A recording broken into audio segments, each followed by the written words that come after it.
Remember, we're happy to serve you at one of our local JC Bank offices too, and we'll be opening soon in Greenwood. Get in the game at jcbank.com/BYOB. Equal housing lender, member FDIC.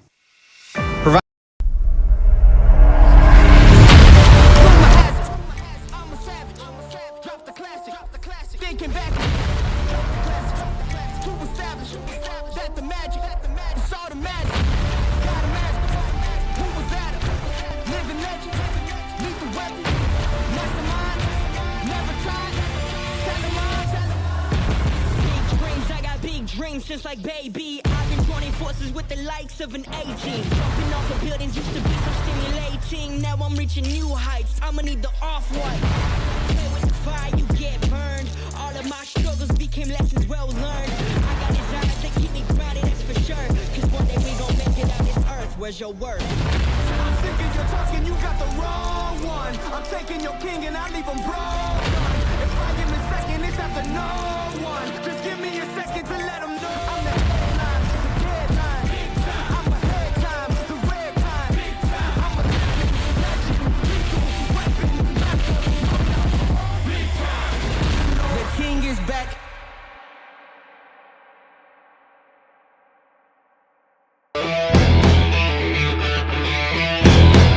This is Royals Football on the Roncalli Media Network.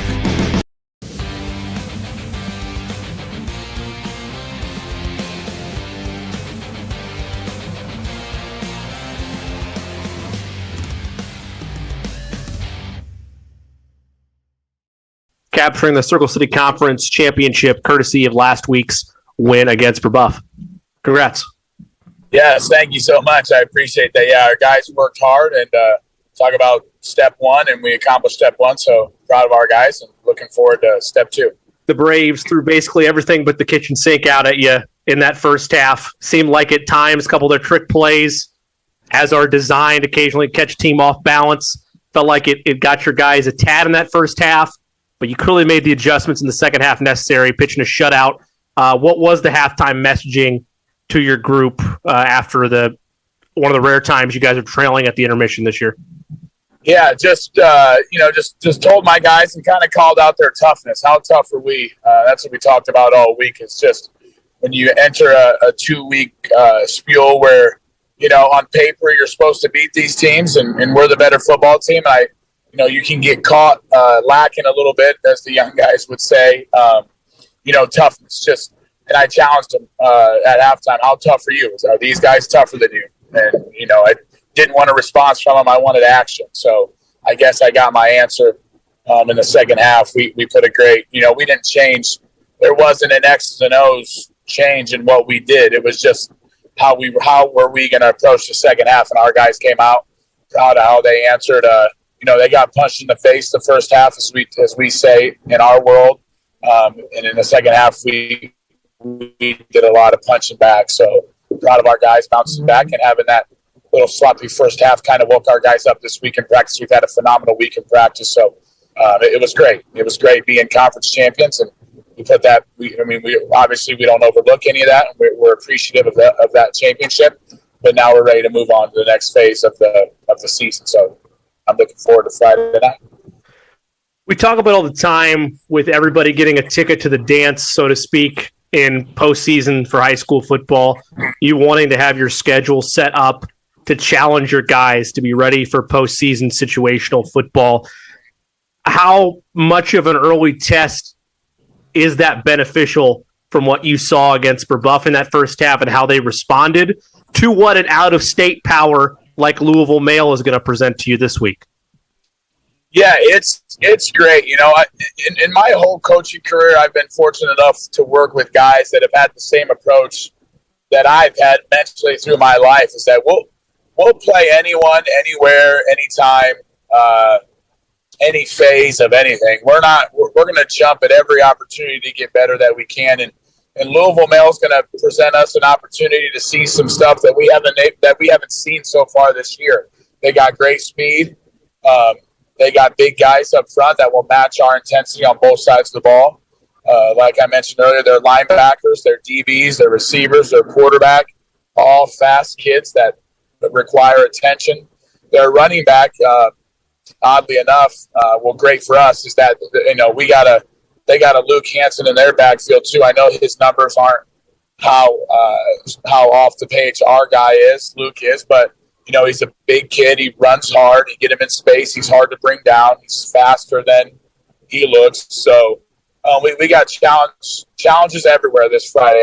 I'm extremely proud, like I mentioned earlier, of the way our guys have prepared this week, and I can't wait till Friday. I want to see our guys strap it on, and again, I challenged their toughness again this week and said, we're not going to have the speed factor on us in our favor.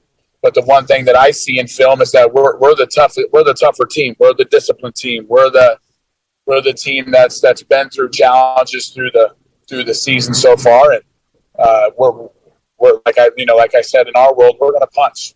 We're going to punch them. So let's see how they punch back.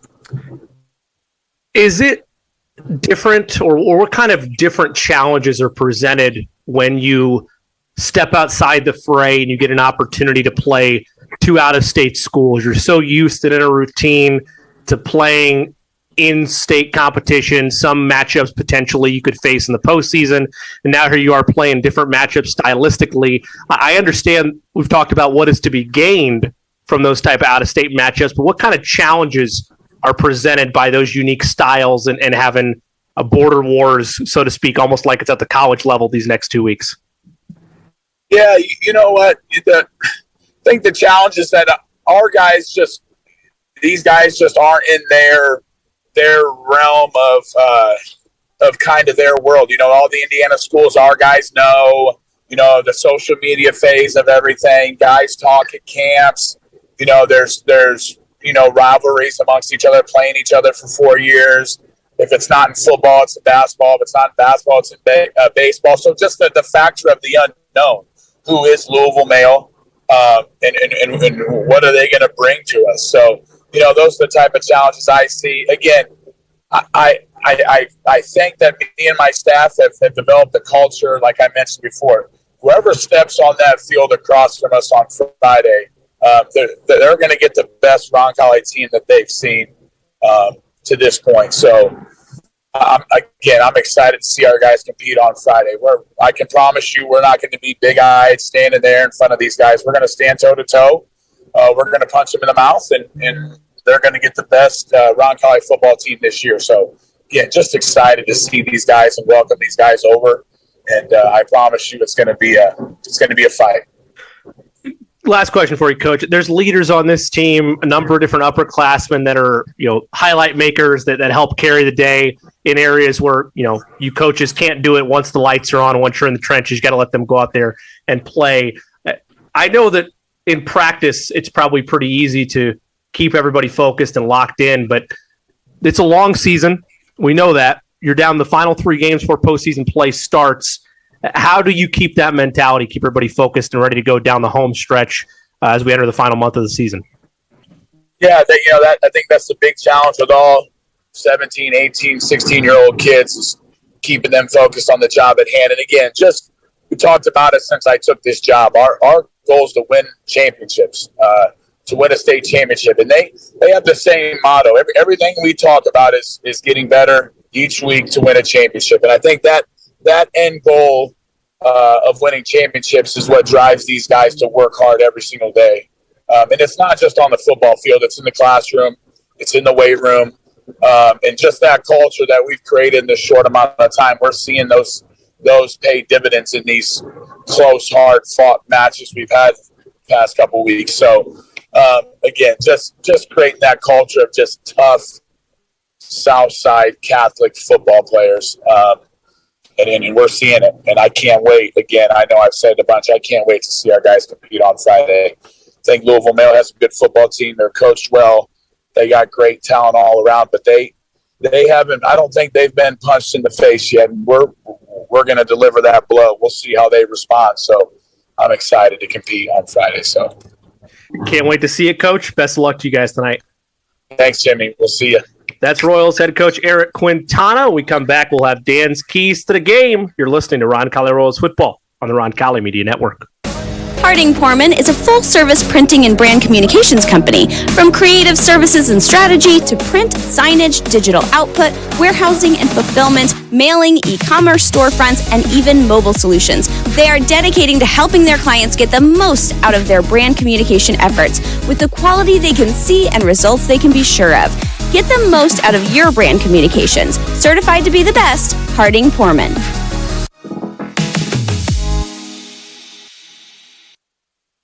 A proud supporter of Roncalli High School, Indy Teledata provides IT solutions for businesses and organizations in central Indiana. For over 10 years, Steve Battiato and his team of professionals have provided comprehensive computing support, business telephone solutions, network infrastructure, and productivity suite integration. For a free evaluation of your technology needs, give Steve and his team a call at 317-231-5547 or visit us at indyteledata.com.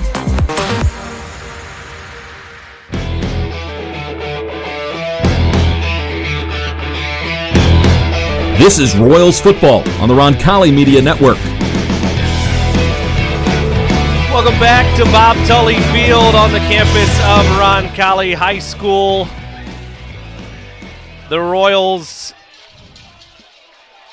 will receive as Louisville Mail wins the toss and they defer to the second half. It's now time, just moments before kickoff, to toss it over to the great Dan Bauer for Dan's Keys to the Game. Dan? Well, thanks, Jimmy. Obviously, when a team comes up from Louisville, it's a different feeling. They were, really casual, came onto the field, kind of stretched out, and now we're ready to go.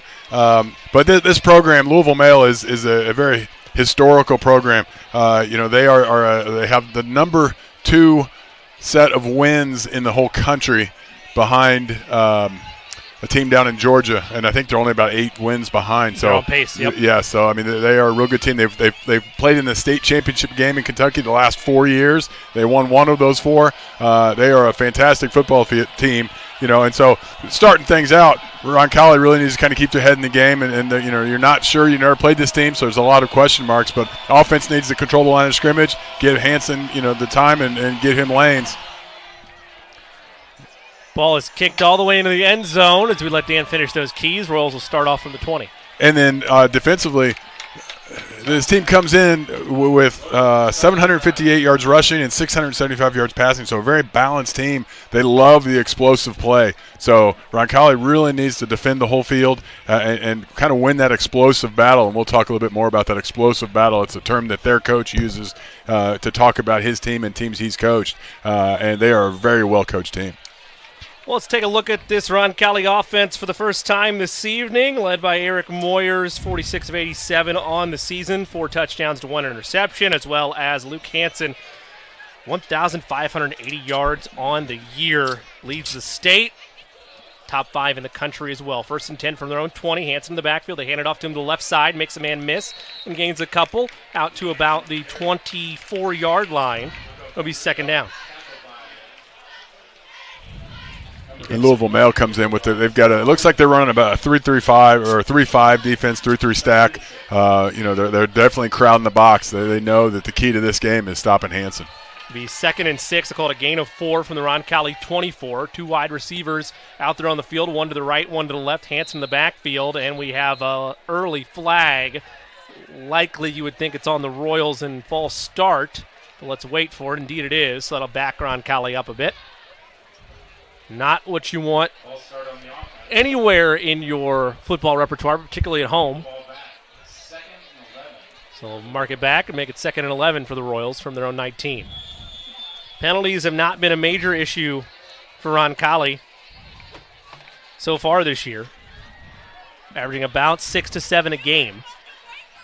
To the tune of about 52 yards. So 2nd and 11 from their own 19. A wide receiver to the left and to the right. That gives to Hansen up the middle. Tries to follow a blocker, and he's not stonewalled necessarily, but bottled up a little bit. Gains perhaps a yard, maybe 2, and it'll be 3rd and 8 for Roncalli. I mentioned a 3-3 stack defense. What it looks like, you got 3 down linemen, you got a nose on nose, and then 2 tackles. I couldn't tell exactly which gap they're lining up, but then they're bringing two what look like stand-up ends on each side of the boat. So it looks like, and then they got 2 linebackers in the middle. One of those guys is a linebacker, but they're making it look very much like an old-school 5-2 defensive front. Be 3rd and 8 from their own 22. 3 wide receivers to the right, 1 to the left. Hansen stands in the backfield. Man in motion is Coughlin. Moyers 3-step drop, looks, pump fake, steps up in the pocket. Now he's going to take off and run. Has a block in front of him. Dive towards the first down marker. Great. And I believe he's going to have it. Eric Moyers moves the chains on 3rd and 8. That is one heck of an effort right there, Jimmy. The defense was really good defensively on coverage down the field. He really didn't have anything, but he did a good job stepping up through the pressure, so he opened up the lane, took a little pump fake to stop the defensive backs from going. He took off, and then he had to dive to get that first down marker. He head first for 2-3 yards to make sure he got the first down. That's level of confidence that you continue to see week over week from Eric Moyers as he gets more comfortable within the starting role, this being his first year as a varsity starter. 1st and 10 on the scramble from the own 32-yard line. A wide receiver to the left and right. Hanson in the backfield, gives to Hanson up the middle, feels around, and he's tackled from behind for no gain on the play, perhaps a loss of 1. A lot of fans, Jimmy, might be a little. This team comes in. When I talk about this team, Louisville Male, they come in with a 2-3 record, but they've lost to Ballard, to St. X, and to actually they're 4-2. And they beat Trinity, which is another really good football team. But those 3 schools specifically have really good defenses. Be 2nd and 8 from their own 34. Wide receiver on either side for Moyers. Sends a man in motion. That's Tunney.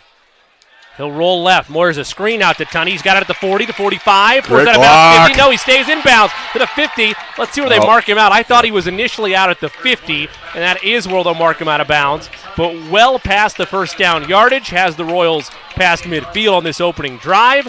It'll be 1st and 10 from the 47-yard line for the Royals. Tierney made a really nice step out and cut up the field, but then Christian Sweezy was out there making a block down on the corner there. Had the corner pinned to the inside, giving him a lane right down the sidelines. If he can tightrope that, it's a touchdown. Unfortunately, just not quite enough room to squeeze through without stepping out. Be 1st and 10 from the Bulldogs, 47. One wide receiver to the left, one to the right. That one to the left goes in motion. They give to Hanson. The left side cuts it back upfield for a gain of 5. Hanson so quick and agile as we've seen all season. Very deliberate with that decision making. And when you get a solid 3 to 4 yard run from Luke Hanson on first down, it opens up so much for this Roncalli offensive attack. 2nd and 5 from the Bulldogs 42. Wide receiver to the right and to the left. Man in motion. They look at the screen. Moyers pressured, and he's sacked. Good tackle. Credit the sack. Number 58, Rashandre Moore. Yeah, Rashonde came out from the outside in, really nice, got underneath the shoulders of the tackle there, and then showed a lot of upper body strength because he had kind of run by Moyer, but he was, had enough of a jersey with his arms to kind of pull him down, and again, showing great strength. Loss of 5 on the sack, so 3rd and 13 from midfield. Moyer's in the gun. Hanson to his right hip. He'll drop back, 4-step drop. It's a screen out to Hanson, and he's bottled up and thrown to the sideline. No gain on the play, and decision time for the Royals.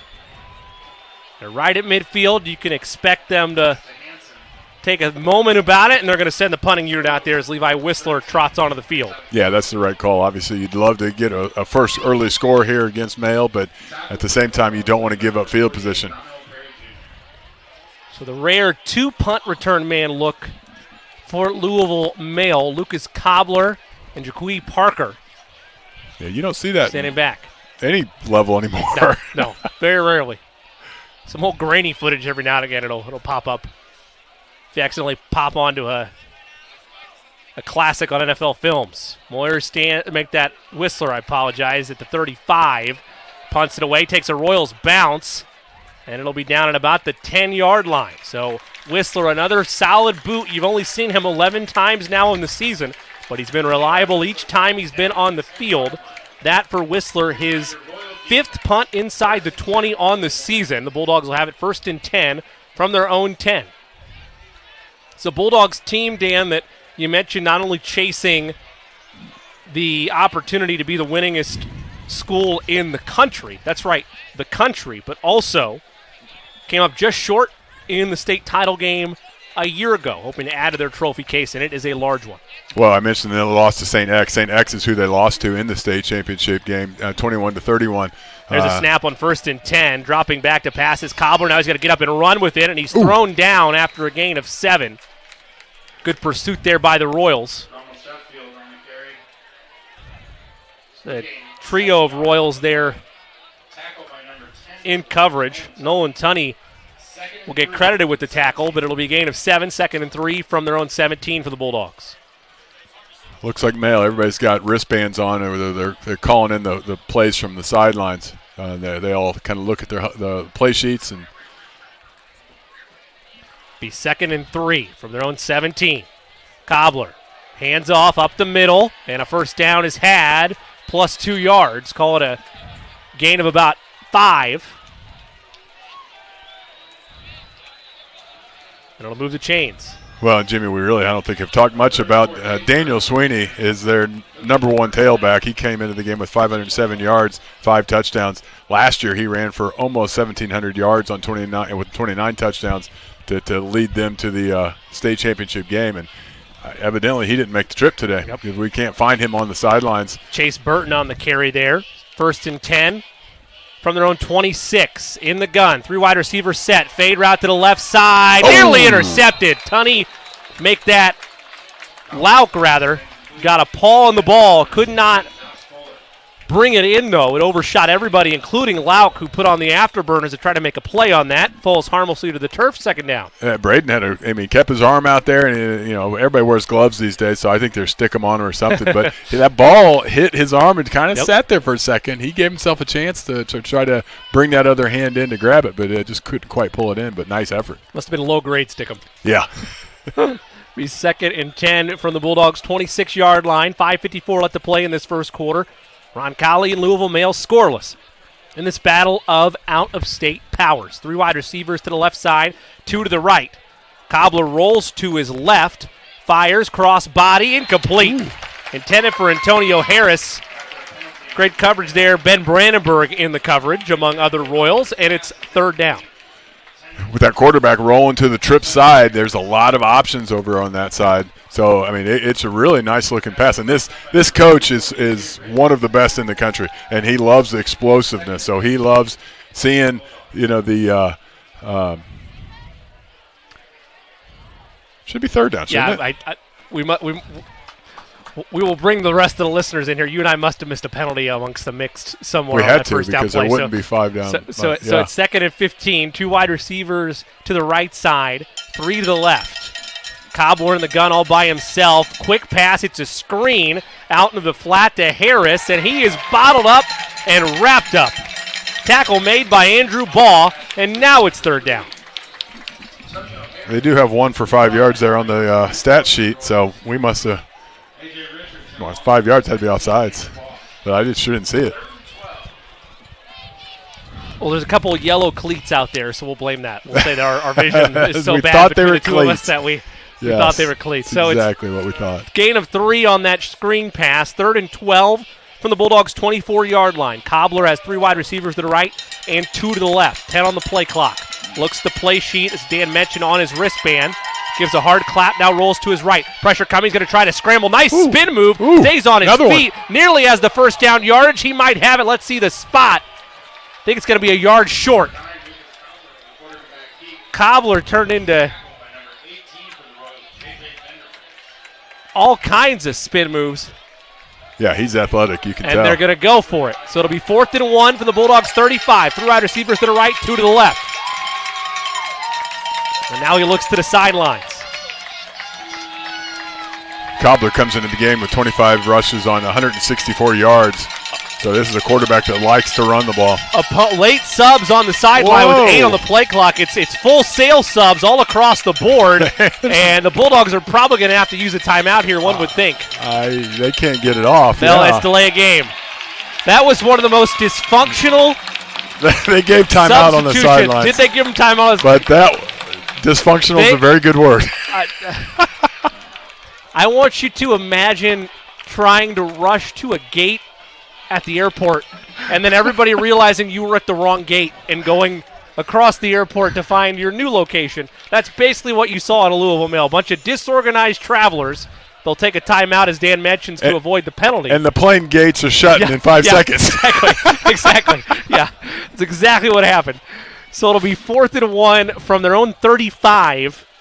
you have any nuggets from the brief formation we saw before it was If they were going to pull that? No, that I don't. No, I mean from the initial set. Anything that jumped out at you? You mentioned the speed of Cobbler, able to do it with his legs. Yeah, he's just a good athlete, and they want to get him out in space, so they're rolling him out on passes, it looks like, and then they're rolling him generally to the side where they've got the majority of their receivers. They come into the game with 1, 2, 3, 4, 5, 6, 7.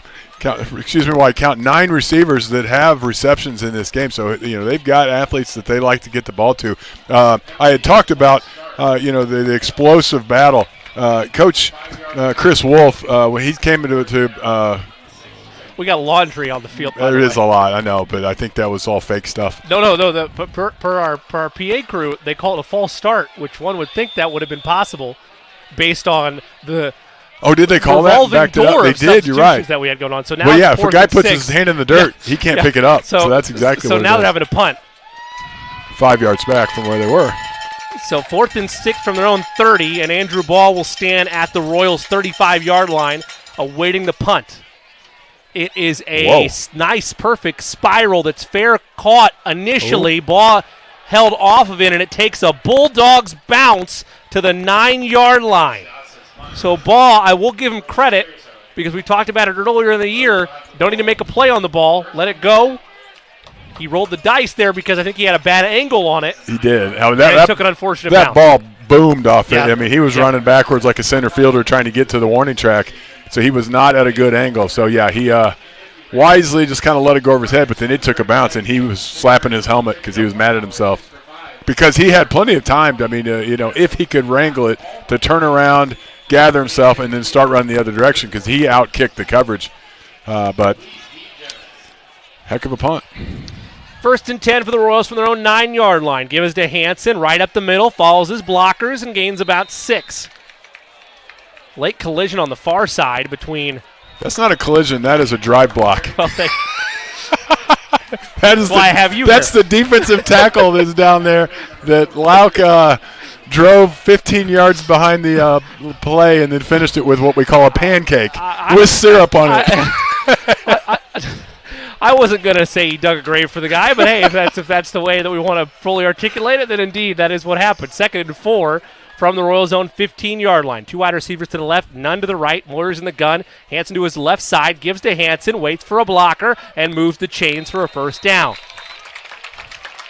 All right, I don't want to pick on number 58 here, but so he just got pancaked. That time he's all mad and he's all fired up. Lauk lets him go around him because he knows that Hansen's coming up inside of him. So that guy goes 10 yards down the other direction trying to get to the quarterback, thinking he's going to make up for last play. He's got 2 plays he's going to really hate watching in films tomorrow morning with the rest of the team, and they laugh at him. Be 1st and 10 from the Royals' 22 with Hansen moving the chains on the gain of 7. 2 wide receivers to the left, none to the right. Gives to Hansen to the left side, cuts back up middle, tackled upstairs after a gain of 3. Clothesline tackle nearly there.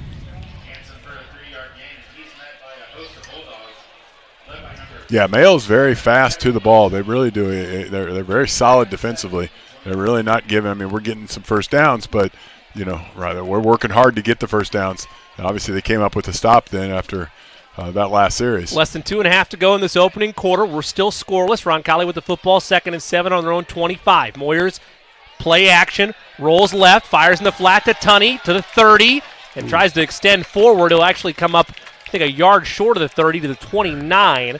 So it'll set up 3rd and short for Roncalli with just over 2 minutes to play in this opening quarter. Yeah, I'll tell you what, the way that play set up, you were kind of picturing a play like you had earlier in that last series where Tunney went down the sideline and could have scored on it. That time, everything looked good until big number 8 came up and really had a great open field tackle, Rommel Sheffield. 3rd and 2 from the 30. Give is to Hansen. Full head of steam up the middle. He's tackled from behind. He didn't go down, though. Good eye there on your part. He kept the pile moving and somehow moves the chain. Wow. You watch this young man in the backfield each and every week, and you think, he's not going to amaze me this week. And then he does. There he does. He was dead to rights and somehow kept those legs moving, did not let a knee hit the turf, and moved the chains. All my wrestling friends I don't know if they're going to love me or hate me here, but he looked like a wrestler right there. I mean, he was down, like you would see with a guy on your back. He is using his forearms with the ball in the hand to stay up and not let those knee touch. 1st and 10 from the Royals 33. Moyer's 3-step drop, fires in the flat to Tunney, and he catches it for a gain of 4, brings 2nd and 6 up to the plate for Roncalli. That is a great pass by Eric Moyers and great offensive line play. Nobody in the lane there, gave him time to really look for him to come across. Put it in a tight window. He was double covered coming across the middle there. So really nice job of passing in the passing game right now. Kevin Wilson on the tackle. 2nd and 7 from the Royals' own 37-yard line, under a minute to play in this first quarter. A wide receiver on either side, Hansen in the backfield. Moyers takes the snap, gives to Hansen. He's met immediately, and this time he is brought down. Tackle made by Solomon Conley, number 41. So it'll be 3rd and about 4 for Roncalli. They do not have to run another play if they don't wish. And I would expect that will be the final play of the quarter.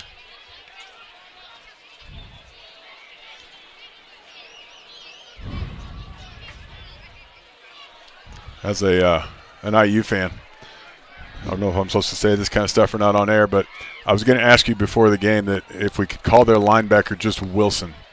I thought the same thing when I said his name, and I'm right there with you. I'm okay with that petition. All right. We're going to step out. 3rd and 4 for Roncalli when we come back from their own 39-yard line. End of one quarter of play. Roncalli, the Louisville Mail. We're still scoreless. You're listening to Roncalli Royals football on the Roncalli Media Network. Sports fans, it's Mark Maloney with JC Bank. Whether tailgating or listening to the game at home, JC Bank invites you to BYOB. Be your own branch. Got a laptop with Wi-Fi or a smartphone? Well, BYOB 24/7 with JC Bank's online and mobile banking options. Hey, you can even apply for a mortgage online with JC Bank. And remember, we're happy to serve you at one of our local JC Bank offices too. And we'll be opening soon in Greenwood. Get in the game at jcbank.com/BYOB. Equal housing lender, member FDIC. Marian University wants to know, what are you made of? At Marian University, our students are made of character and faith. Our students are service-minded and want to make a difference in the world. Our students possess the skills and intellect required of leaders. Come to Marian University, Indy's premier Catholic university, and let us help you find out what you're made of. You can apply for free today at marian.edu.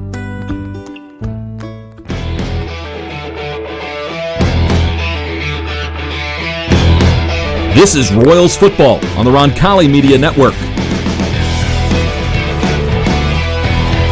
Start of the second quarter from Bob Tully Field on the campus of Roncalli High School. Alongside Dan Bauer, I'm Jimmy Cook. Roncalli has the football, 3rd and 4 from their own 39-yard line.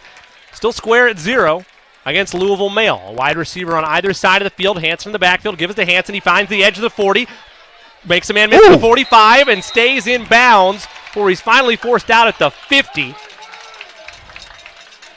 Rumbling, bumbling, and stumbling, the Luke Hansen story. He made one guy miss and trucked the other guy.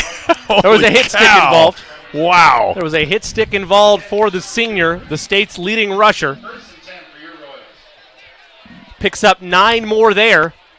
That'll be 1st and 10 from the Royals' 48-yard line. 2 out to the right side. Gives to Hansen up the middle. Full head of steam. Makes a man miss to the 40. And he's tackled, a shoestring tackle, as he passed the line to gain.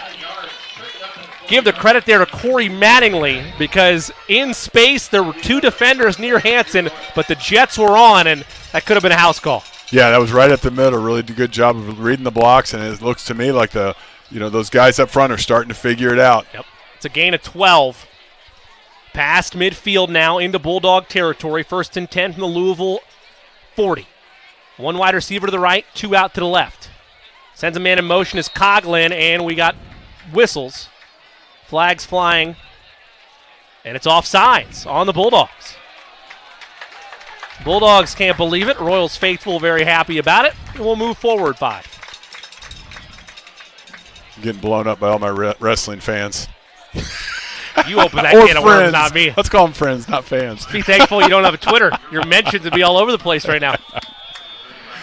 1st and 5 from the 35. We take this opportunity to remind you, if you'd like a shout-out, you can do what you've been doing and, enrage Dan with your wrestling takes, or you can give me a tweet at the J Cook. Give you some shout-outs throughout the evening. 1st and 5 from the 35. Moyers one-step drop, throws to Coughlin. It's caught, makes the spin move at the 30 to the 25, and he's forced out of bounds. Has the first down and then some. Royals just outside the red zone for the first time tonight. I don't want to jinx anything too early, but I'm seeing a passing game right now. This is really doing a great job. Bryce Heimlich to the left side. Gain of 11 on that last play. 2 wide receivers to the right, 1 to the left. Hanson in the backfield. Man in motion is Charlie Elsner. Moyers gives to Hanson. Tried to get the edge. Gains 3. Bring up second down. Well, and the more Roncalli can get these passing game going, obviously that's starting to spread out. That's why we're starting to see Hanson on a couple of nice runs. But that opens up that middle. It also means that those big guys up front don't have to block as many people because you're pulling them out to cover the passing lanes. 2nd and 6, right in the red zone at the 20. Moyers drops back. Pressure. Looking. Throws it away. Whoa. Wisely throws it away as he was pressured from behind. Took a hit as well after he threw it away. It'll be 3rd and 6. Line to gain is the 14-yard line. Royals sit at the 20. Early stages of this second quarter. Still scoreless. The referees are out there kind of talking just to make sure there was a receiver in the area. And there was coming from the end zone up. So Christian Sweezy and Coughlin out to the far right side. Heimlich to the left. Hanson right there next to Moyers. He'll roll right. I saw the movement as well. Moyers pump fakes, floats it left side and threw it away. He was being pressured. There was movement by 2 defenders on the Bulldog side of things, but I see no laundry on the field. So it'll be 4th and 6 from the 20. And will Roncalli take the points, or will they be aggressive like they've been a couple of times this year? The answer is the former, as Levi Whistler trots out there. Whistler, this will be his 5th field goal on the season. He's 4 of 5 so far. Yes. 6th attempt. How long? Let's see. It'll be a 37-yard field goal. 37-yard attempt for Whistler. Good snap. Good hold. Kick is pushed to the right. So the opportunity just off the mark. It would have been a season long for Whistler. Instead, belongs to the Bulldogs with 10:25 to go in this second quarter.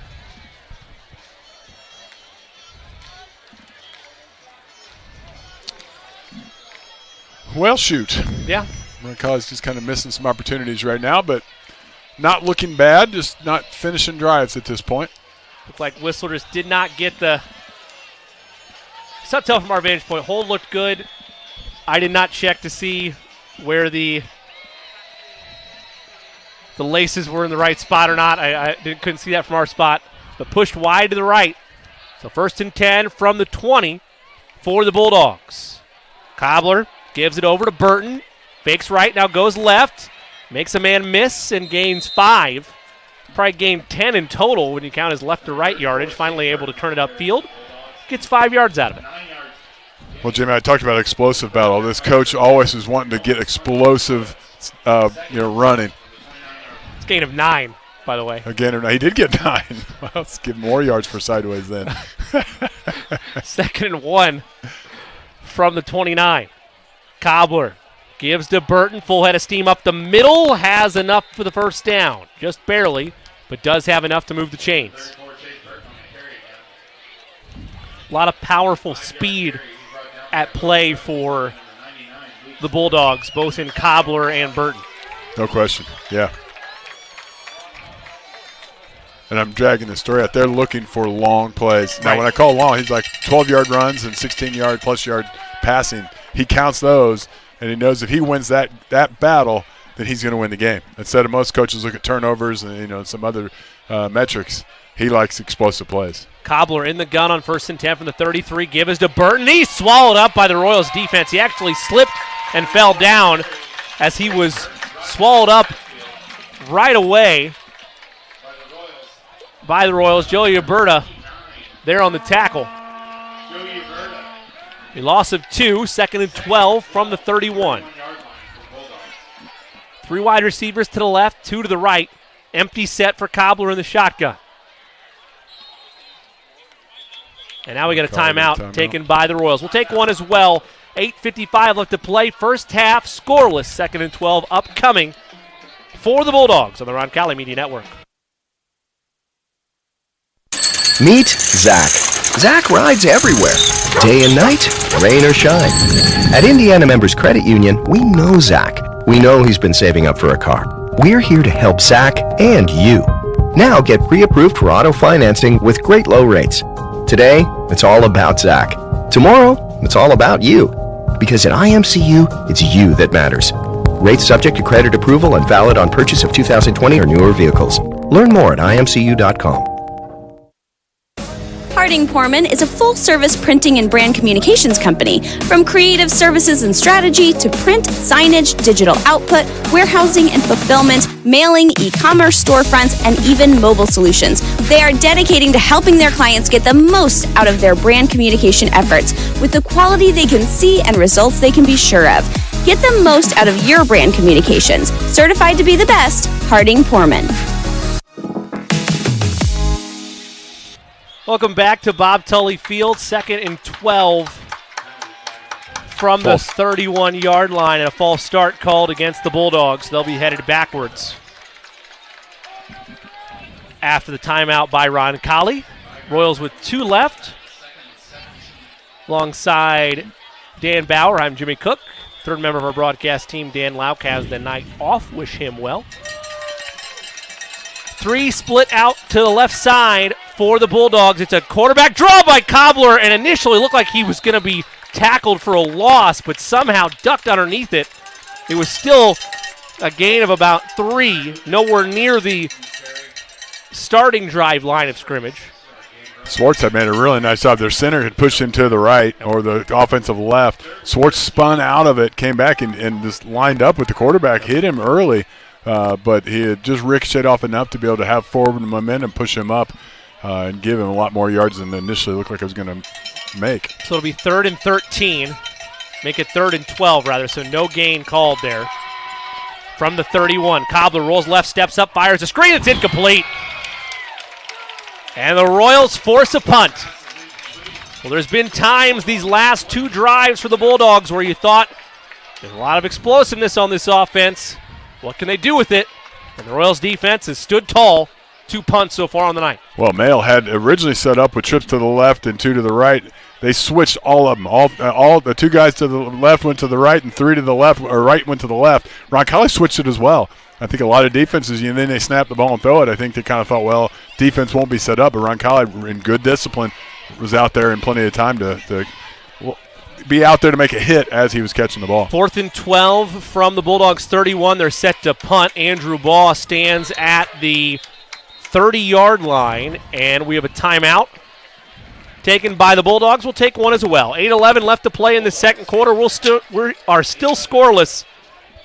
Bulldogs sent to punt, and we come back. You're listening to Roncalli Royals football on the Roncalli Media Network.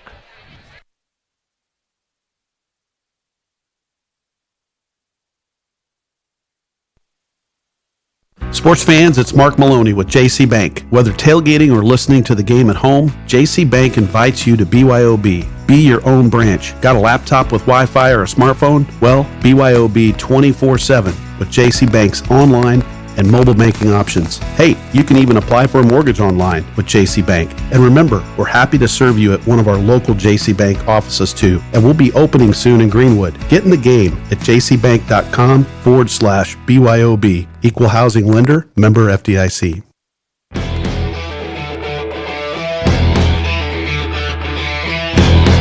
This is Royals football on the Roncalli Media Network. 4th and 12, the Bulldogs punted away, taken by Ball at the 35 with a fair catch signaled for. And that is where Roncalli will set up shop for the 3rd time tonight. A punt and a missed field goal from 37 yards out. The 2 drives for Roncalli in this first half. But on that second drive, Dan, you mentioned it, Seemed like the O-line and Hansen were starting to figure things out up front. It seemed like it. There was a lot of guys that were making some. I think it also helped with the passing game, kind of pulled them out a little bit, but they started to create some seams. And that if you give Hansen just even a little bit of a seam, he's going to take advantage of it. Be 1st and 10 from the 35-yard line for Roncalli. The give is to Hansen up the middle. Tried to stutter step through a hole. He'll gain about 5 on the play. Now Mayo's defensive line there at the last second shifted, which a lot of times is going to kind of screw up an offensive scheme. You're looking at it, you know who you're going to block, where they're at. They shift like that, all 4 of them together. Sometimes at a high school level, that can really throw them off. But Roncalli's line really stuck together, did a great job of picking them all up. They'll call it a gain of 7, 2nd and 3 from the 42. Give is to Hansen, right side. He's got space to the 50. He may go. It's a foot race to the 30, 25, 20, 15, 10, 5. Touchdown Royals. Luke Hansen, a 58-yard trip to pay dirt. And Roncalli draws first blood in this out-of-state powers matchup. Roncalli 6, Bulldogs nothing, with 7:22 to play in this first half. Well, we talked about those seams, Jimmy. That seam went just to the right that time. Mayo was really kind of playing aggressive. They came up hard on the thing, and if the linebackers are coming up hard, it takes away that layered defense. And if Hansen could get through that first layer, there's nobody behind him, and it was a foot race. He ended up splitting the safety in the corner and just was faster than both of them. Well, here's Levi Whistler on to attempt the point after try. Good snap, a good hold, and the kick is right down the middle. A 58-yard touchdown scamper by Luke Hansen, his 21st touchdown of the season, to go along with his ever-growing lead in state yardage totals. Enough to put the Royals ahead first in this battle with the Bulldogs. 7-0 with 7:22 to play here in the first half. Another impressive performance. And anytime I see you perk up a little bit, there was a huddle of officials. I saw you. Well, no, there was a discussion between a Roncalli coach and one of the linemen. Okay, never mind. I thought you were. No. I should have known better. I just wanted to kind of see what was being said. I saw an officials huddle and you perp up, and I was like, oh, maybe I missed something. 2 plays, 65 yards in 42 seconds flat. Some sprinting speed right there. Luke Hansen's 58-yard touchdown. Well, and before this game, Jimmy, there were some people talking and stuff, and there was a lot of people saying that this is going to be kind of the first real test and to see how good Hansen is. Because, when Mayo comes up with their record and their athleticism, and, there was people saying, okay, this is going to be a real defensive battle. And it looked to me like Hansen was still playing with boys out there. Well, the kickoff is a end-over-ender that's taken at the 1-yard line by the Bulldogs. Full head of steam to the 20, 25, 30. Blockers in front to the 35. Ooh. And quite a return there, an answer by the Bulldogs. I believe that was Antonio Harris. Harris takes it all the way to about the 35-yard line. 38 yards. Thought he might let it go, but Harris wanting to make an impact right away. Definitely did so. 38-yard return for him. 1st and 10 from the 38 for the Bulldogs, trailing 7-0. Well, he's got the bright yellow and orange shoes that are neon color out there, and he had those things look like a blur as he was going. He showed some speed going around that end. 1st and 10 for the 38. Cobbler gives to Burton, straight up the middle, and he's tackled from behind for a gain of a yard. 2nd and 9 upcoming for the Bulldogs. A trio of Bulldogs there to make the tackle, including Joey Uberta. They'll give him an extra yard. 2nd and 8 from the 40. Bulldogs trying to establish their offense. They've had a couple of early move the chains their first 2 drives, but ultimately ending in punts. Handoff to Burton left side. Has a block, but could not get around the second defender. At least couldn't get around him enough to get the first down. He'll pick up about 5. Set up 3rd and 3. And Roncalli doing a really good job of getting a lot of people to the point of attack. this offense, you can tell, just is, it's close to having it explode. But and they're doing a little bit of hurry up, much like we saw from Rebuff last week, and the Royals want a timeout, whether it was because of the hurry up or because they weren't set personnel-wise. Either way, Coach Quintana uses the timeout. That's his second of the half. Roncalli will have one left. Roncalli 7, Louisville Mail nothing. Yeah, Roncalli was trying to do. They come to they're not huddling. Everybody's looking at their pads on their arms, so they're just running up to the line of scrimmage. But they're switching which side gets the trips receivers, and when you're doing that, you've got to cover all 5 of those receivers, and so you can get tired. You're running back and forth. Roncalli was trying to make a late switch, and yeah, if they didn't call timeout, they weren't going to have enough guys up in the middle of the field to stop the run.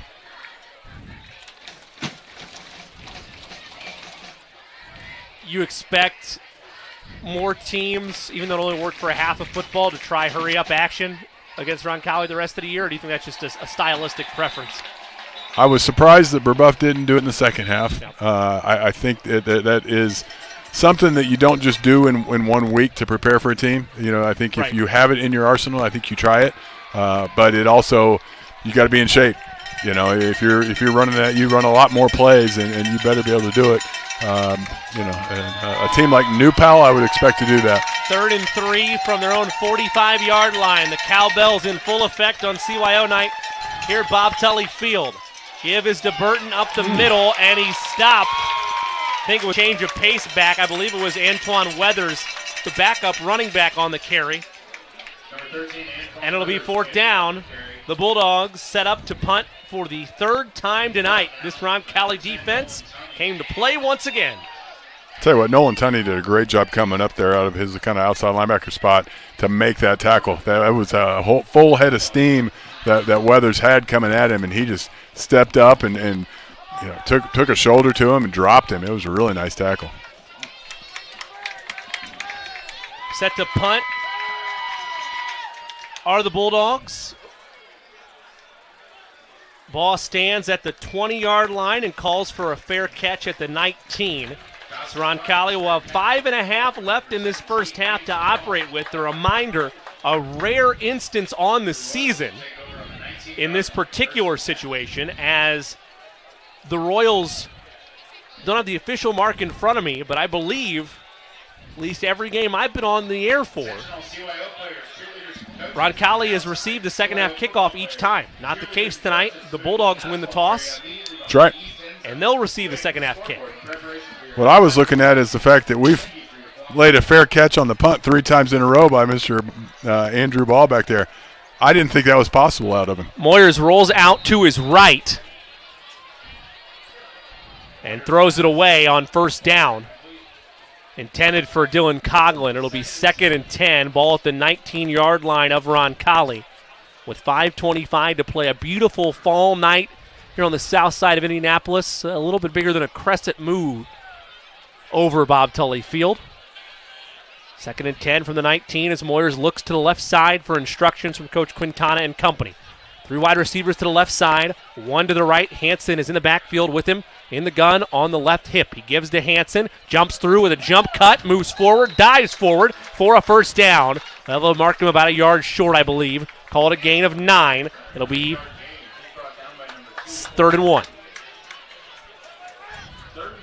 Yeah, he had such an explosive move up the middle. His shoulder pads got a little ahead of him, and he ended up falling just short of that first down This marker. is a big play in terms of this first half. 3rd and 1 from Roncalli's own 28-yard line. We'll elaborate here in a second. Give us to Hansen up the middle, and I believe he has enough to move the chains. The reason it was a big play is because even though Roncalli's defense has held serve against the Bulldogs, they've punted 3 times, you're giving the Bulldogs an opportunity to double dip with 4:50 to play.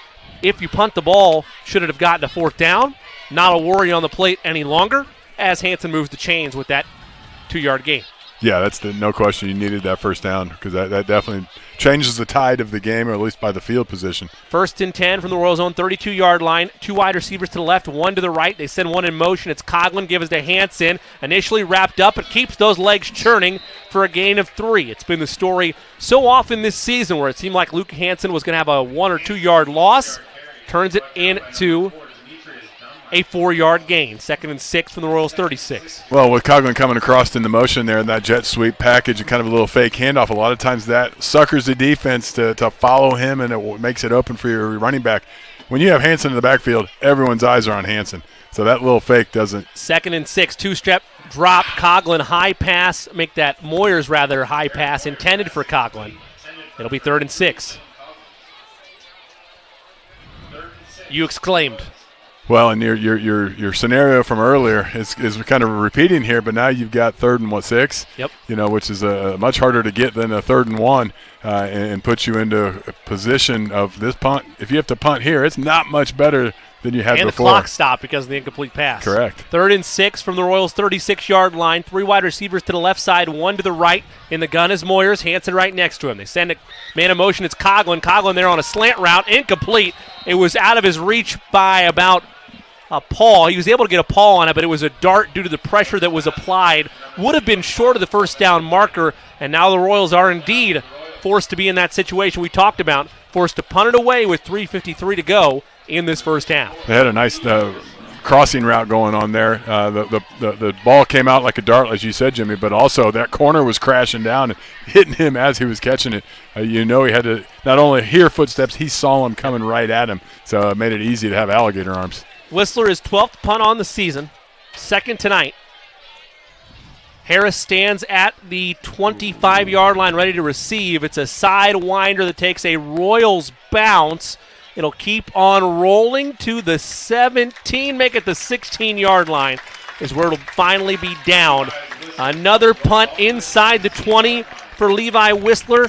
Give him 6 on the season. That might not sound like a ton, but considering he's only punted 12 times, that's a 50% clip to get it inside the 20 by the senior. And it takes away the scenario where you and I were both worried about giving field position, to the Bulldogs. You're going to make them work if they're putting 6 out of this drive. Yes, let's make them go the full distance, and 16-yard line is a good place to start. Be 1st and 10, as Dan mentioned, from the 16-yard line. Roncalli leads 7-0 in this first half, 3:38 to play in this second quarter. 2 wide receivers to the right side, 1 to the left. In the gun is Cobbler. Has Burton in the backfield. Gives to Burton. He stutter steps and is tackled from behind for a gain of 1. As these drives have grown and continued, Dan, Roncalli quicker and quicker each time to the ball carrier. Yeah, Sam New did a great job coming down out of his outside position there, coming underneath the block and making a real nice tackle. 2nd and 9 from the 17. 3 wide receivers spread to the right, 2 bunch to the left. An empty set for Cobbler, who stands in the gun with 13 on the play clock. Looks to the sideline, now checks his play sheet. Roncalli initially shows pressure, now backs it off. 3 on the play clock. Snap. Cobbler. Slant route. Immediately tackled in space near the first down yardage. Believe he'll be short. Give credit to, I believe it was A.J. Richardson on the tackle. I don't know who it was. Yeah, it was A.J. Richardson. Thank you. I saw his number now. It's turned to the side. 3rd and 1. One heck of a hit, by the way. That is a massive hit, and it left the Bulldogs a yard short. 3rd and 1 from their own 25-yard line. Empty set for Cobbler. Remember, he can run. Royals show pressure. Takes the snap. Quick throw to the first down marker. Harris is going to have it and more to the 40. Makes the man miss. Still on his feet to the 40. It's a foot race to the 30. 35, 20, 15, 10, 5. Touchdown Bulldogs. 75 yards for Harris. And Louisville Male an extra point away from tying this ball game up. It's classic. You're so worried about that 1 yard. You try to send a linebacker up. They end up pulling him back, trying to keep the short pass coming over the front. But you're so worried about that short distance. They connect it on an easy pass, and then just let the athlete work. Oh, you saw him on his kick return earlier in this game. He's got he speed, has the breakaway he's got strength. Yes, there was opportunities to bring him down, and they just couldn't do it. He was determined he was going to get to the end zone. Extra point on the way, high snap, but it is good. 2 minutes even to play in this first half. The Bulldogs answer with a 75-yard score. from Cobbler to Harris. Stay with us. You're listening to Roncalli Royals football on the Roncalli Media Network. Hi folks, it's Ben Stallings with Beck Service Center. Automotive breakdowns and routine maintenance never come at a good time. Let us help take the stress out of your automotive repairs. With 10 mechanics and 32 bays, we can get you back up and running with minimal downtime. Quality parts, experienced mechanics, locally owned and operated since 1977. Located at the southeast corner of Madison and Edgewood, we are pretty darn good at fixing cars. Let's go Royals.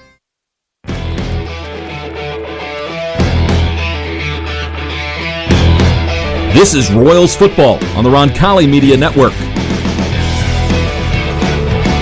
Welcome back to Bob Tully Field. We got ourselves a ball game. As expected, maybe not in that fashion. 3 plays, 84 yards, 98 seconds. 75-yard touchdown pass from Smith to Harris. Extra point good. Bulldogs tie with the Royals 7-7 with 2 minutes flat to go in this first half. A little trot step run up. End over ender that's taken at the 10-yard line out to the 15 to the 20, 25-30, and finally brought down. Ben Brandenburg on the return. Correction. Make that Henry Adams on the return. My apologies. So we'll take it out to the 29-yard line. And again, as we mentioned on the last drive for the Royals where they were forced to punt, this is a team that is used to getting the ball to start the second half, lose the toss tonight. Bulldogs just put their double dip application in. Roncalli to nullify that. Have a minute 54 to try to put some points on the board, Dan. Well, this is good practice. This is good practice to implement your 2-minute offense. See how you can do. Give the kids practice. 1st and 10. Give us to Hansen. Tries to find the edge of the 35, and he's brought down after a gain of 7.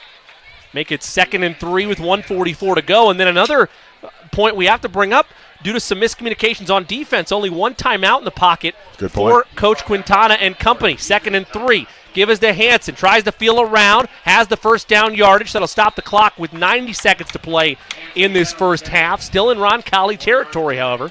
Well, when you talk about a 2-minute offense, this is not typically what you would see. Give the ball to Hansen twice, get the first down.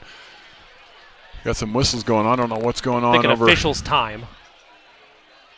So they have an equipment issue maybe, which that helps Roncalli. They got it fixed. Now the clock runs under 90 seconds to play. 1st and 10 from the 42-yard line here in this first half. Moyer's a quick screen to Hansen out in the flat, and he'll gain 7 and gets out of bounds. Might have been some contact a little bit late. No flags fly. It'll be 2nd and about 4. Make it 2nd and 2. Right at the 50-yard line. Got out of bounds, so clock stops with 1:17 to play in this first half. Bulldogs and Royals square at 7 apiece. Royals with the football, 2nd and 7 at midfield. 2 wide receivers to the left, 1 to the right. Moyer's in the gun. Hansen to his right side. Takes the snap, drops back, looks, pressure coming, fires, and it's caught for the first down, but penalty yardage likely to come against the Royals. Flag in the backfield. You groaned, which must mean it's holding. Yeah, it's going to be holding. Mayo had a nice 2-man rush coming up the middle. The other guy got stuck in the middle, but one of the tackles had a little too much jersey in his hand, and they caught him for holding. So they'll move it back for 2nd and 17. 15-yard penalty there on the Royals. Ball on the 35-yard line. 1:11 to play in this first half. Tied at 7. 2 wide receivers to the left, 2 to the right. Moyers, 3-step drop, looking. Nobody open. He's going to tuck it and run. Has the penalty yardage back and then some, but they got to get up and back to the line of scrimmage, and Roncalli going to be forced to use their timeout here, I believe, with 57 seconds left in this first half. We burned all of our breaks for this half. Alongside Dan Bauer, I'm Jimmy Cook. Dan, you look at what Roncalli is shooting for this drive. Obviously, 6 would be great. But realistically, we've seen him hit from 33, miss from 37 tonight. Where do you need to be in your mind to give Whistler an opportunity, a strong opportunity to get you 3? Well, and that's you go ahead and call that timeout there because you need to, because they picked up just enough yardage that you can't get your offense up fast enough. What you've got to do now is you got to just pick apart the outsides. Make all your throws to the sidelines, lets you step out of bounds, try to preserve as much clock as possible. Unfortunately, we haven't seen huge range. So, I mean, you almost have to get down to the 20-yard line, 25 at maybe the furthest out to have a chance at a field goal. 3rd and 6 for Roncalli from their own 46. 2 wide receivers to the right, 1 to the left. Hansen in the backfield. Moyer's in the gun. And he fumbled the snap, able to fall back on it, drops back, protection is still there. Now he's going to tuck it and run. He's going to have the first down yardage, and he gets out of bounds to stop the clock with 48 seconds to go. What a heads-up play by the senior to not panic when the ball hit the turf, and able to scramble for the first down yardage and got out of bounds to boot. You're right on, Jimmy. He didn't panic. He picked the ball up, looked downfield, saw that the coverage was pretty good. He had a guy going down the middle, but was double covered, but did have a little step on him. But he also looked to his left, and there was wide open space. Did a great job of getting down and getting out of bounds. Clock stopped because he got out of bounds. 48 seconds to play in the half. All tied at 7. 1st and 10 from the Bulldogs' 45-yard line. Roncalli out of timeouts. 2 wide receivers to the right. Moyers drops, fires, far side. Tunney, incomplete, nearly picked off, but a flag is going to fly. Likely pass interference on the Bulldogs. Could always be defensive holding, but it looks like it's going to go on Louisville Mail. Let's wait for official confirmation. It is pass interference. Yep. That's a big call right there. Massive for the Royals with 43 seconds to play. In this first half. Which pass interference is a 15-yard penalty, so moves it up to the 30-yard line. Now Roncalli in business. Again, the Bulldogs receive the kick in the second half, and now the Bulldogs want a timeout. Again, we've burned all of our breaks, so we'll stay here. Happy CYO night to you. A Raider and a Warrior, respectively. Yep. Here in the broadcast booth. Although, to be fair, I grew up a Giant. I don't want to leave my Holy Name roots. That's fair. Kick him to the curb. That's fair. Okay, I respect that.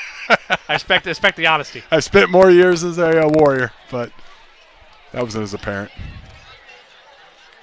Holy Name Roots. It's a name that runs deep around a lot of places across central Indiana. Holy Name was a awesome school back in the day, and I'm not saying it's not now. I don't mean that, but back, yes, it was. We had a lot of fun. Good sports programs. I mean, it was, yeah. There was a lot of Holy Name guys came to Roncalli and made some fun. Well, it'll be 1st and 10 for Roncalli from the Bulldogs 30. We're tied at 7 with 43 seconds to play in the first half. Bulldogs scored quickly the last time they had the ball, a 75-yard strike from Smith to Harris. Royals trying to get a score before halftime. 3 wide receivers split to the right side, 1 to the left. Moyers, 2-step drop, fires a screen to Hansen that's incomplete, and probably for the better, as Hansen, even though he makes defenders miss, had a defender draped all over him, and likely would have been tackled inbounds with 39 seconds to play in the half. Yeah, that looked like a box-and-one type defense. DeAndre Malone just came. I mean, his job was to follow Hansen wherever he went. He was bird-dogging him. He was right on there, and if Hansen catches it, it's probably a loss and doesn't get out of bounds. 2nd and 10, ball at the Bulldogs 30. Clock stop with 39 seconds to go, tied at 7. 3 wide receivers to the right side, 1 to the left. Moyer's in the gun. 2-step drop. It's a screen to Coughlin. He makes a man miss. Turns upfield to the 30, 25, trying to get out of bounds at the 20. He stays in with 30 seconds to go. First down yardage and more. The crossing route works to perfection, and Roncalli in business inside the red zone for the second time tonight. And again, that is not a play you normally take on when you're trying to give him a chance to get out of bounds, putting it right in the middle of the field. But a great job by Coughlin of catching it and then making some guys miss and doing his best to get upfield, get the first down, and get out of bounds. And now we have another timeout. Well, no, it's a injured player out there because they don't have another timeout, so they can't go to the sidelines. Or they shouldn't be able to because nobody's got a timeout. Yeah, you can't. Yeah, our officials coming over and correcting everybody because Roncalli went over to the sidelines. Both teams did, and they're saying, no, get out, back out in front. Well, if anything for Roncalli, it gives you an extended breather here for just a second. Yeah. 1st and 10 from the Bulldogs' 17-yard line. The far end zone full of CYO youngins looking at this Roncalli drive. 1st and 10 for the Bulldogs, 17. Moyers, two-step drop, looks left, has a man wide open, overshot him. He was looking for Christian Sweezy, but overshot him just a tad, and it'll be 2nd down. Good news for the Royals, all things considered. Only 5 seconds came off the clock there. Still plenty of opportunities to work with.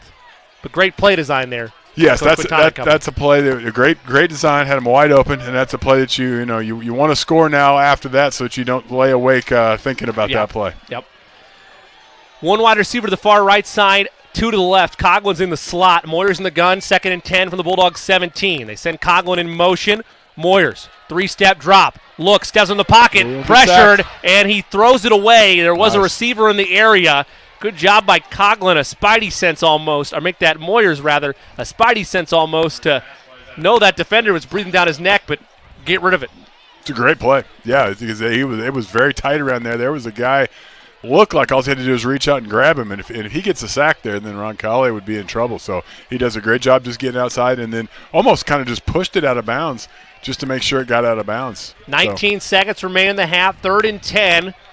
From the 17-yard line. If you're thinking about 3 points potentially here for Roncalli, remember the clock would stop if you move the chains, but you got to be very cognizant of the time. Coughlin. Moyers in the gun looking at Coughlin. Now he'll roll to the right side. Nobody home, and he'll just throw it away, but there's no receiver within a country mile. They've got to call a penalty there. And what? Roncalli's going to get away with it without a penalty marker thrown. The Louisville male sideline not thrilled. The Royals will take it. And so now with 4th down and not wanting to come up fully empty-handed, they'll trot out Levi Whistler for the field goal attempt. Well, in the pro game, you can get outside the box and then throw it wherever you want and it doesn't count. But in high school, that doesn't make any sense. But let's get this field goal. It was about a 34-yard field goal. Whistler, good snap, good hold, and that kick is no good. Push it to the left. Whew. With 6 seconds to play, Royals come up empty. Whistler's had plenty of power on both his kicks tonight, but that time just pushed to the left. And we remain tied at 7 with 6 seconds to go in this first half.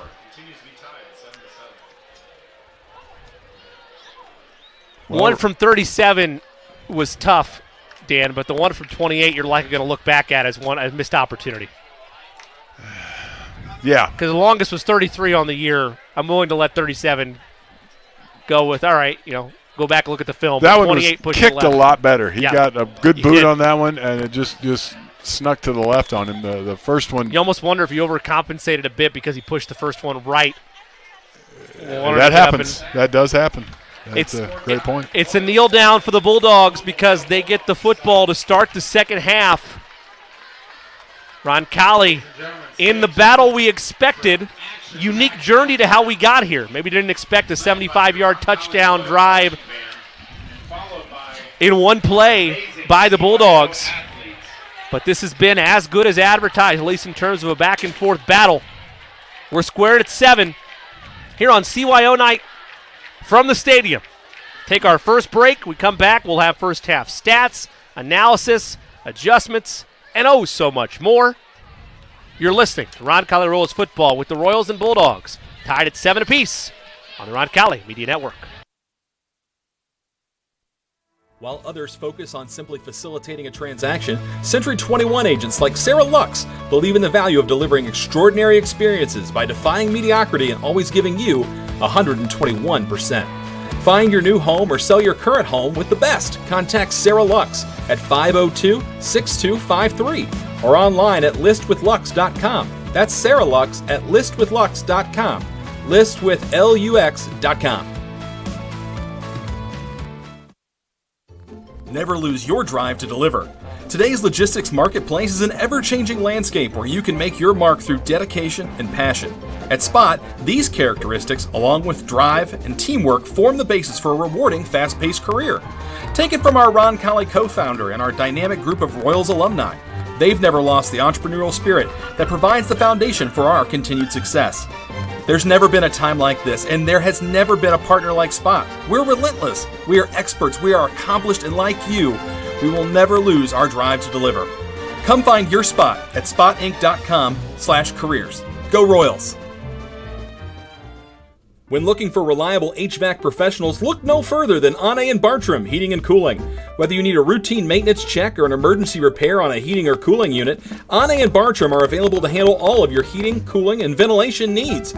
Ane & Bartram strive to be the best, so call them today at 317-889-9574. They even have 24/7 emergency service. Call them today, Ane & Bartram, 317-889-9574. Meet Zach. Zach rides everywhere, day and night, rain or shine. At Indiana Members Credit Union, we know Zach. We know he's been saving up for a car. We're here to help Zach and you. Now get pre-approved for auto financing with great low rates. Today, it's all about Zach. Tomorrow, it's all about you.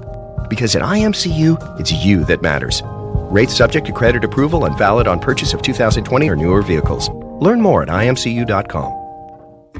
Marian University wants to know, what are you made of?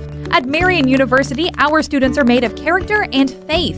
Our students are service-minded and want to make a difference in the world. Our students possess the skills and intellect required of leaders. Come to Marian University, Indy's premier Catholic university, and let us help you find out what you're made of. You can apply for free today at marian.edu.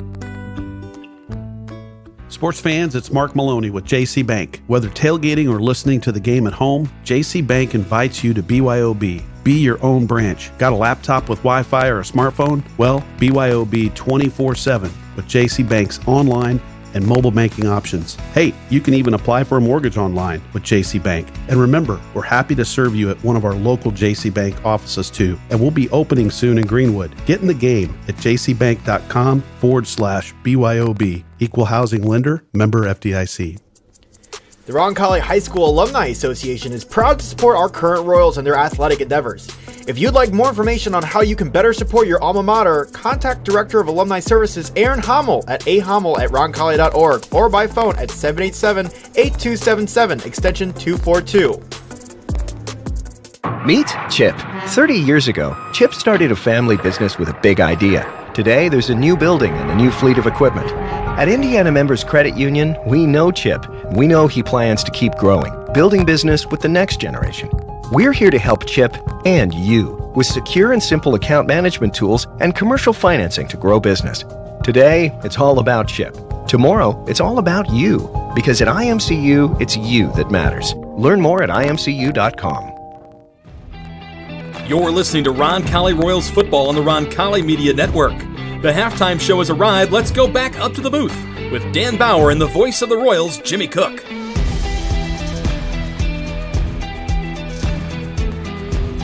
Welcome back to Bob Tully Field on the campus of Roncalli High School. It is halftime here at Bob Tully Field. Roncalli and Louisville Male deadlocked at 7 apiece. Dan, when we look at the first half numbers, what, if anything, jumps off the page in your assessment? Well, I hate to take the obvious, but if I was coming into this game, I never would have guessed 7-7 at this point. Now I you had the over, eh? Yes, very much so. But again, these are two good football teams, but it's got a weird feeling about it. And you and I talked about it a little bit as we went into the halftime break there.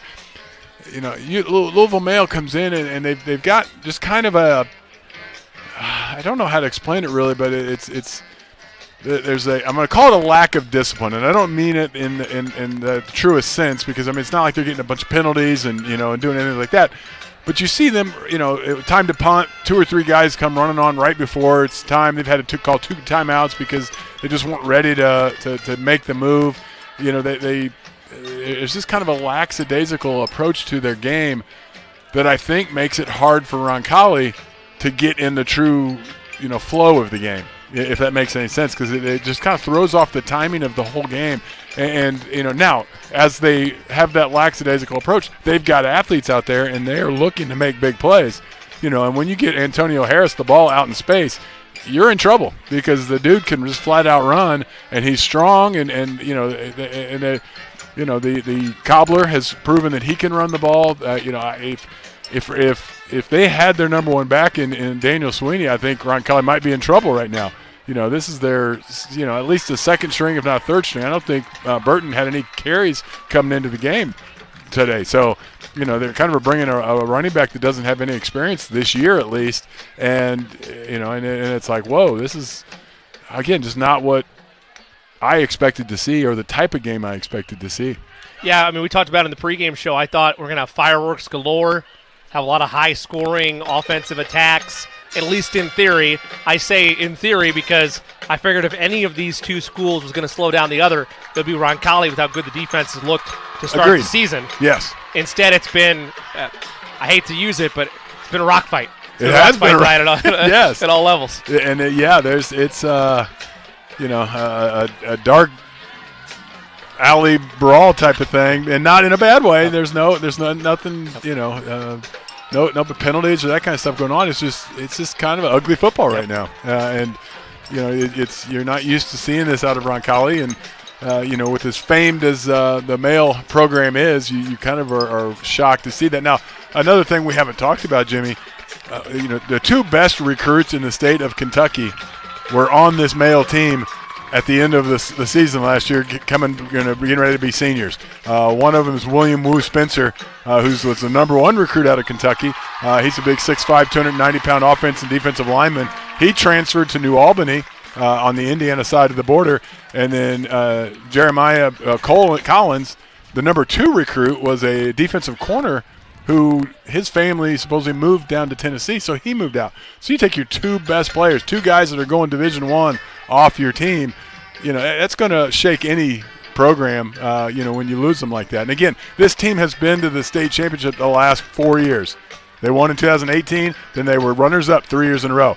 This is a program right here, and they don't look like it right now. Look, I wouldn't speak for anybody else, but I just want to say I'm very happy for both those young men, and quite frankly, thrilled they're not here tonight. That's I think they made a good move. I don't know what New Albany – I should have looked out. I don't know what New Albany's doing this year, but it's not like a powerhouse. It's not like you're going up to New Albany and moving to this powerhouse. So I'm not sure. And, again, it might be a family move and it doesn't have a choice. But, I guess the good news on however you want to look at this, as much as that program should be reeling with two top players going out, their number one running back not making the trip for whatever reason, and they're tied at Roncalli 7-7 after a half of football after making a trip up from Louisville, an hour and a half or probably 2 hours on a school bus. Good for those young men over there. They're making it a game. Our halftime show is brought to you by Tom O'Brien Chrysler Jeep Dodge Ram. Tom O'Brien Chrysler Jeep Dodge Ram treats the needs of each individual customer with paramount concern. Tom O'Brien Chrysler Jeep Dodge Ram knows that you have high expectations, and as a car dealer, they enjoy the challenge of meeting and exceeding those standards each and every time. Allow them to demonstrate their commitment to excellence. Pay them a visit at Tom O'Brien Chrysler Jeep Dodge Ram and schedule a test drive with one of their new or used vehicles. I want to thank Tom O'Brien Chrysler Jeep Dodge Ram, the official halftime sponsor of the Roncalli Media Network. We're going to step out for the first time. We come back, we'll give some more stats and analysis and some shout-outs. If you'd like a shout-out wherever you're listening tonight, you can tweet me at TheJCook. That's at TheJCook. Or if you're lucky to be in the circle of trust, you can give a text message to Twitterless Dan Bauer. We'll give you a shout-out coming back. Halftime rolling on here on CYO Night. Roncalli and Louisville Male deadlocked at 7 apiece. Back in a moment on the Roncalli Media Network. The Roncalli High School Alumni Association is proud to support our current Royals in their athletic endeavors. If you'd like more information on how you can better support your alma mater, contact Director of Alumni Services Aaron Hommel at ahommel@roncalli.org or by phone at 787-8277, extension 242. This past spring, Roncalli celebrated Roar Survival Safari. We want to once again thank those sponsors that made such a special night possible. Ascension St. Vincent, Marian University, Steve's Flowers and Gifts, Indy Teledata, Harding Poorman, Laundry and Tan Connection, O'Reilly Branson Funeral Service and Crematory, Quality Supply and Tool Company, James Babcock Incorporated, Wolf Family Dentistry, Catholic Business Network, Indiana Members Credit Union, Beck Automotive, and the Catholic Youth Organization. Thanks to all these great sponsors for contributing to our adventure at Roar Survival Safari.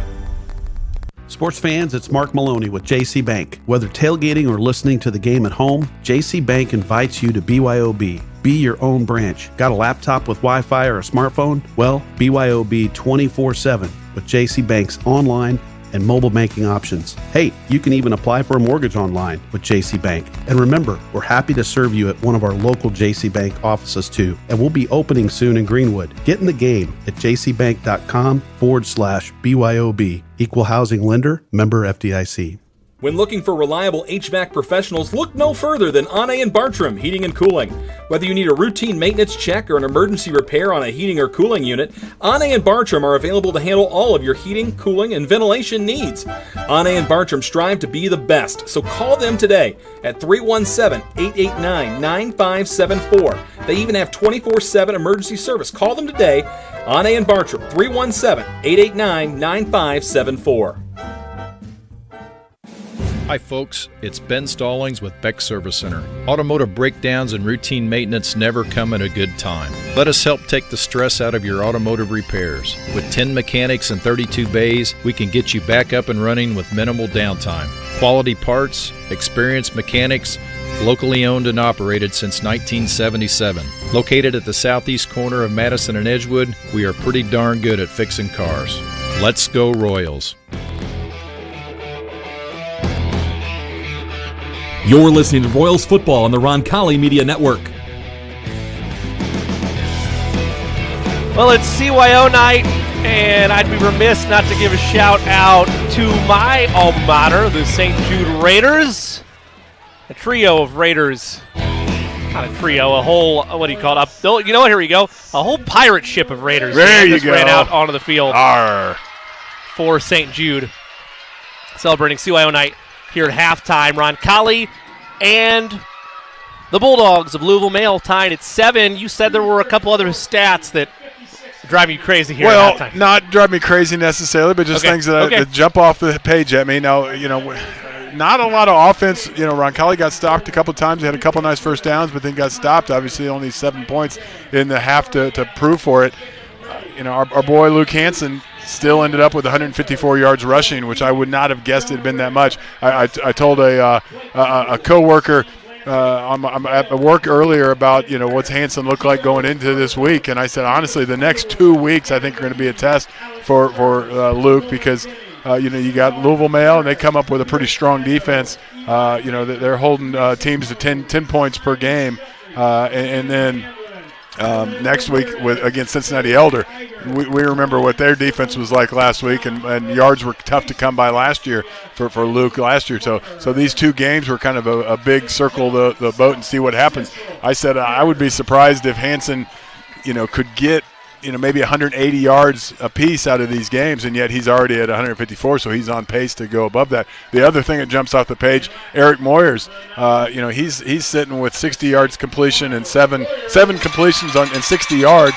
I think he did a really nice job. He's averaging about 7.5 completions a game, so he's on pace to double his average, which again he's really starting to come along, and I thought he's done a really great job tonight of picking his spots and then using his legs effectively. And again, the more he can throw the ball, it's going to help Roncalli in their running game and just as their offense overall. So, those 2 stats, again, even though it's been kind of an ugly offensive night on both sides of the ball, those are 2 stats that jump off as pretty good halves. We do want to give some shout-outs as halftime rolls on. Shout out to Cassie McGill listening to the Royals. Let's go Roncalli. Larry Stimson watching the game from home. Appreciate you Royals for tweeting in. Anything on the bat phone? I've got a couple here. Mark Maloney and Rosie are listening on YouTube in their living room.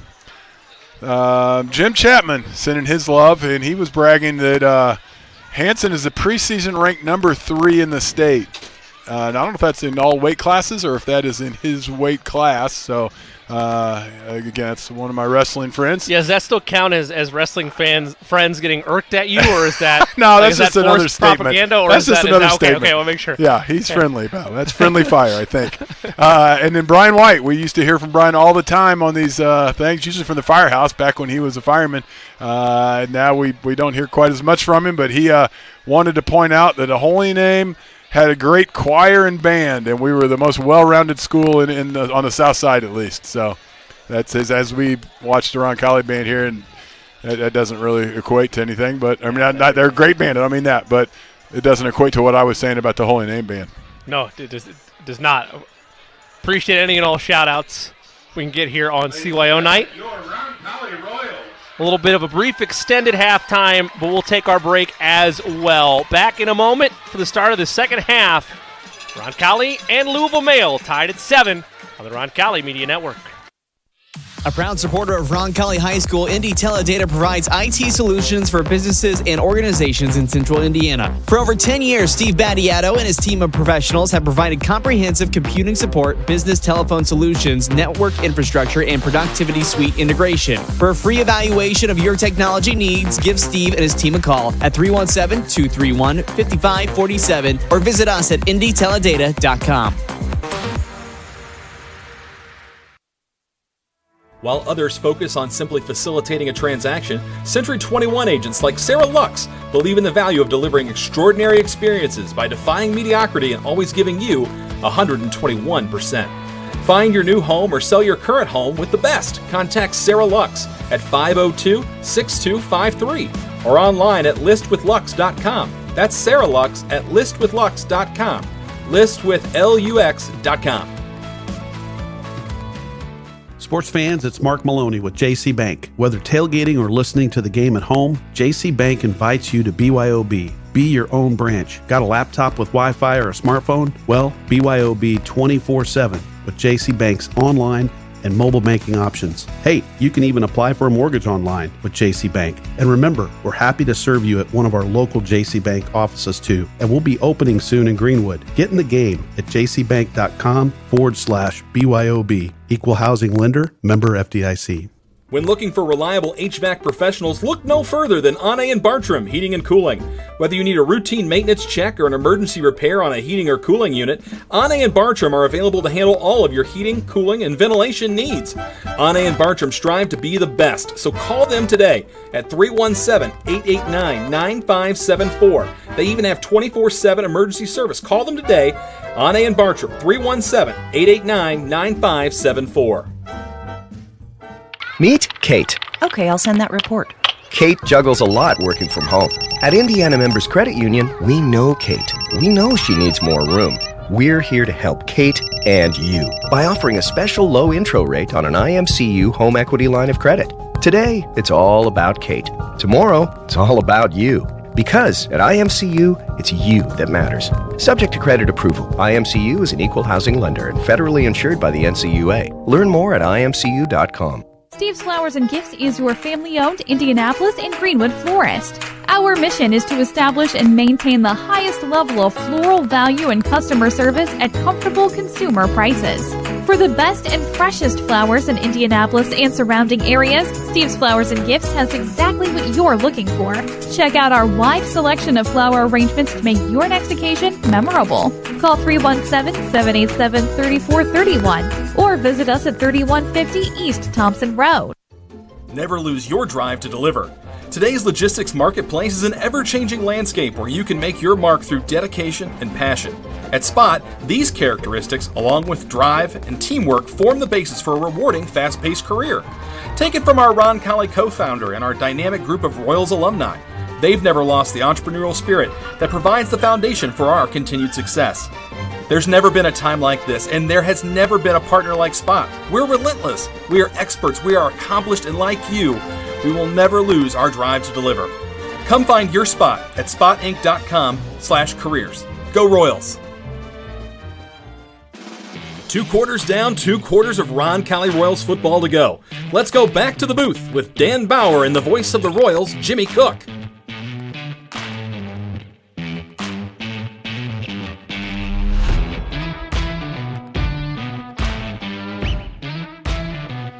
Welcome back to Bob Tully Field on the campus of Roncalli High School. Second half about to get underway. We've stressed it a couple times throughout the broadcast. Not often this season that the Royals start a second half without receiving the football, but they will be on that end of the spectrum tonight as they are forced to kick it away with this deadlock 7 apiece. I don't mean to attack our alumni base, and by alumni base I mean our college alumni base, but it's a Big Ten battle tonight. Ugly, run, ground and pound, defense is played well. Not much scoring, it's very much like that, and I don't know if I like it, honestly. I don't know if I do either. Normally I'm all about defensive battles, but even that has not been the prettiest of things going on out there. Harris set to return this kickoff. He back there. He had a 38-yard return earlier and had a 75-yard catch and run for the Bulldogs' only score of the game. Again, we're deadlocked at 7 apiece. One thing I will say nice about this is we get the kickoff here. We're all both in T-shirts still. We are. Or short sleeve shirts, I should say. Whistler kicks it at the 10 to Harris, and he'll take it all the way to the 25, make it the 28-yard line. What? Which my point, it's perfect football weather. You're it's a little cool. You're one better than me. I'm still in golf shorts. You went shorts, yeah. Yeah. You ride that bad boy as long as you can. I used to be as tough as you, but I'm not anywhere near it now. Once we get into November and December, then you're really packing up all the shorts and everything. For now, with these warmer falls, I'll extend it as long as I can. Heck yeah. First and 10 from the 30 for the Bulldogs. Opening drive of this second half. A wide receiver to the left, 2 out to the right side. In the gun, he'll play action to Burton. Now a screen left side. That's caught at the 35. Stays on his feet to the 40, 45, 50, and finally tackled after a big gain. For Shamal Gates. Shemai Gates, my apologies. He'll move the chains. And an explosive play out of the chute for the Bulldogs. First and 10 from the Roncalli 48-yard line. 2 wide receivers to the left, 1 in the slot. Play action, another screen. This one caught again, and a first down again on the left side for Gates. Gates climbed the ladder that time. He went up high to bring that one down. So it'll be first and 10 for the Bulldogs. They're chugging right along. We saw the Royals defense get picked apart a little bit by the Braves in the first half last week, but that was by trickery. This is the first time we've seen really back-to-back plays result in big gains for an opposing offense. Give us to Burton this time. Now he finds a hole to the right side, keeps the legs churning near the first down yardage. Call it a gain of 8, 2nd and 2 for the Bulldogs. Burton just followed Anthony Taylor. He's a big 269-pound tackle that pulled to the right that time. Got out in front of him, made a nice block. He cut off that block and had a good pickup for first down. 2nd and 3 from the Royals' 29-yard line. Royals defensively have given up 48 points. Their most in any quarter over the course of this season has been, actually correction on that stat. It's a pass to the flat to the left side that's enough for the first down yardage. My apologies. That number is the second quarter. I looked at the stat sheet wrong. The first and third quarter have been the Royals' best. They've yet to give up a score of any kind in the third quarter, trying to keep that trend true this evening. First and 10 from the 18, 2 wide receivers to the right, 2 to the left.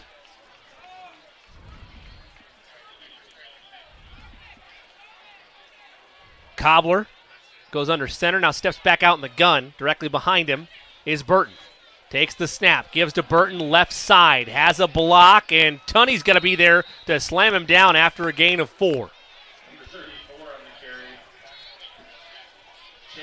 Anything you're noticing in the trenches at this point? All I noticed there was you mentioned the Big Ten game, and they get up to the huddle, and then everybody looks over to the sidelines, waits for the call. It drives me crazy.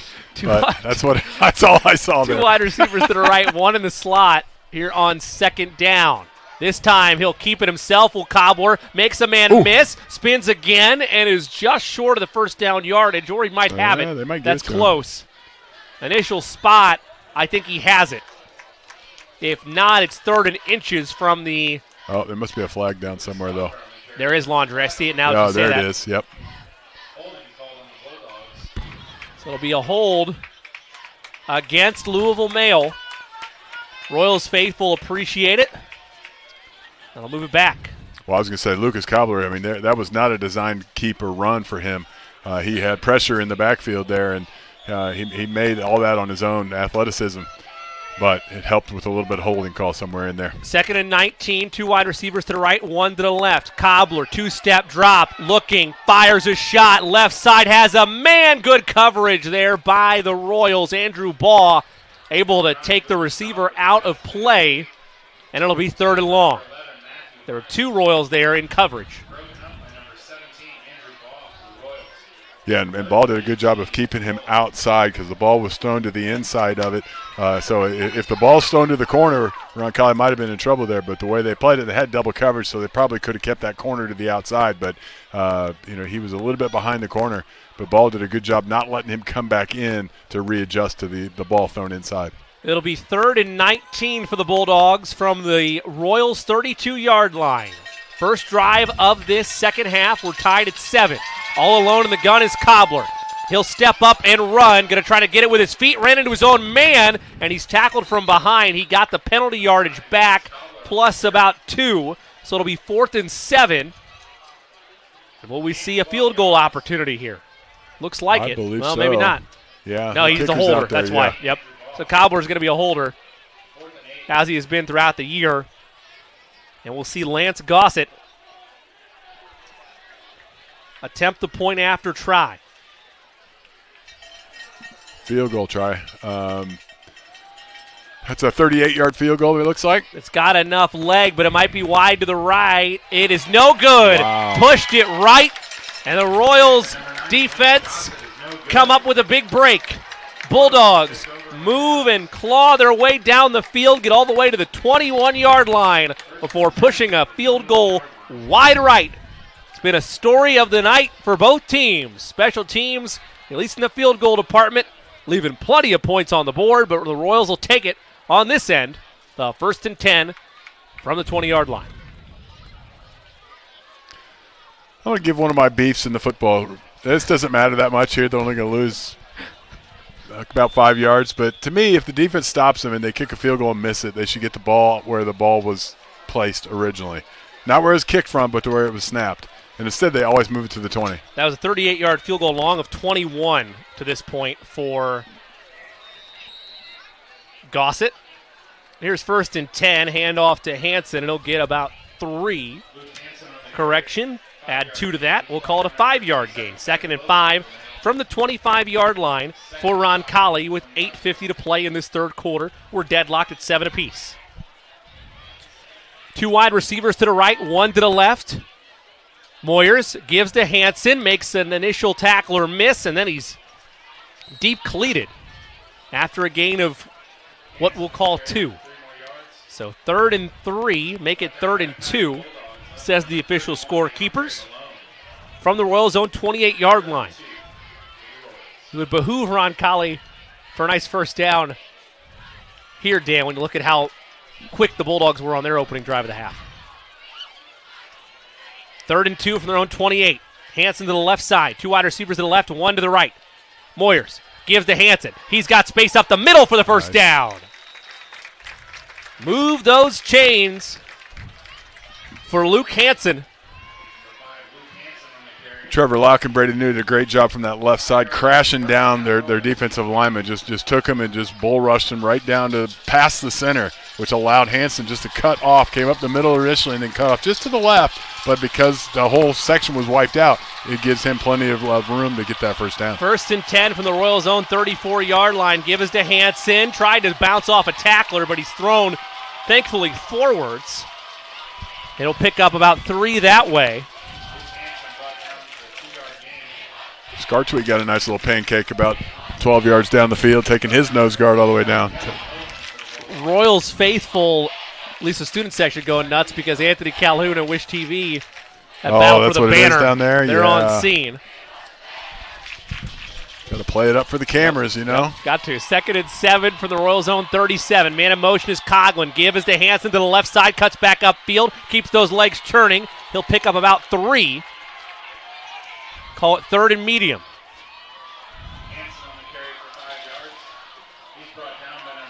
Tough yards for Hansen so far. And again, you know, that passing game helped open up those lanes earlier. Be nice to for Roncalli if they could start getting, you know, a few quick passes to the outside to kind of force Mayo to head back out and cover some of those flat areas. Right now they're playing a lot of guys in the box. Give is to Hansen up the middle. He'll have the first down yardage, able to follow his blockers and make the play happen. Roncalli continues to bring Coughlin in motion coming across. And that time he did stop. At least that outside linebacker came up across and kind of stymied him. He didn't come up the middle. Roncalli's down front guys did a good job of parting the seas up the middle, giving him a nice lane up the middle to get that first down. Be 1st and 10 right at midfield for the Royals. Give is to Hansen. Cuts upfield, has blockers in front of him. Full head of steam Hansen. to the 30, and it's not Hansen. You're right, Ben Brandenburg, I believe, One on more. the carry. Nope, I'll try again. All right, how about Henry Adams? Yes! There we go. Got it. 3rd time's the charm.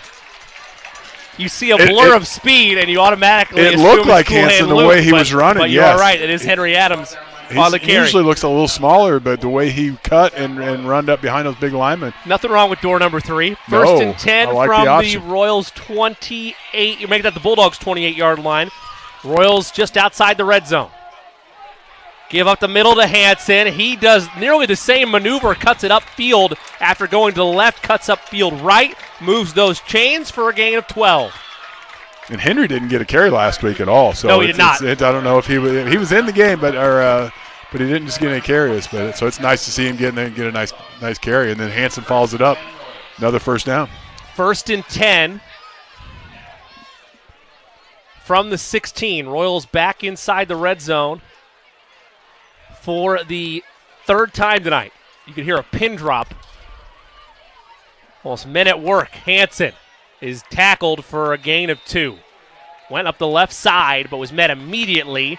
As in the trenches, the Bulldogs able to win that battle against the left side of the Roncalli line.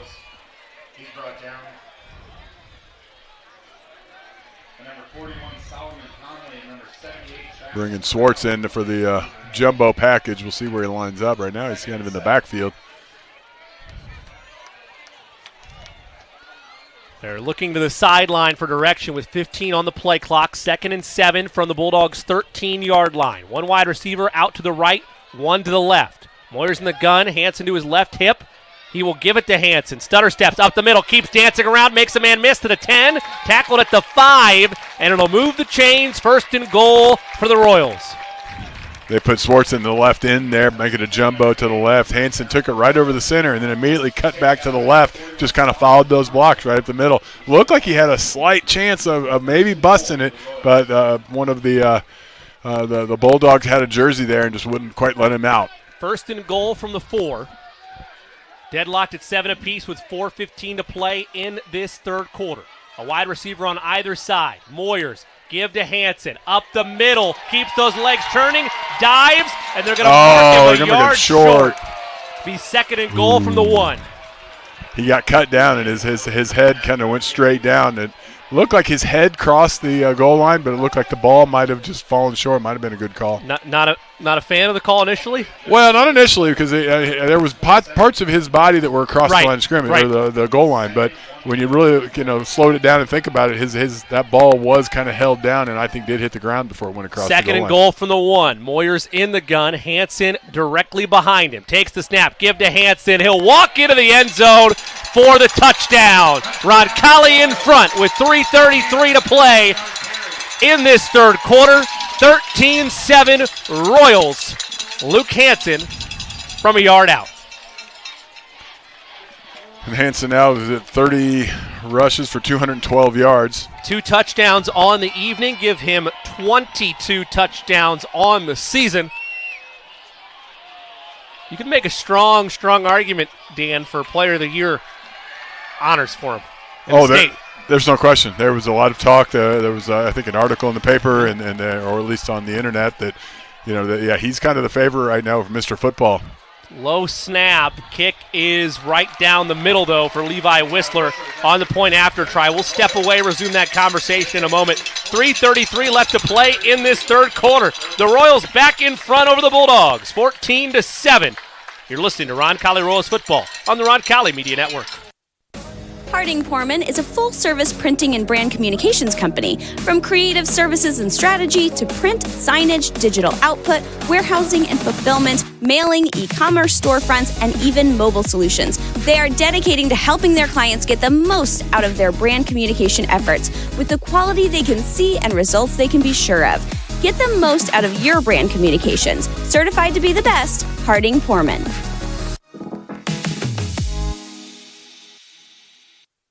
Sports fans, it's Mark Maloney with JC Bank. Whether tailgating or listening to the game at home, JC Bank invites you to BYOB. Be your own branch. Got a laptop with Wi-Fi or a smartphone? Well, BYOB 24/7 with JC Bank's online and mobile banking options. Hey, you can even apply for a mortgage online with JC Bank. And remember, we're happy to serve you at one of our local JC Bank offices too. And we'll be opening soon in Greenwood. Get in the game at jcbank.com/BYOB. Equal housing lender, member FDIC.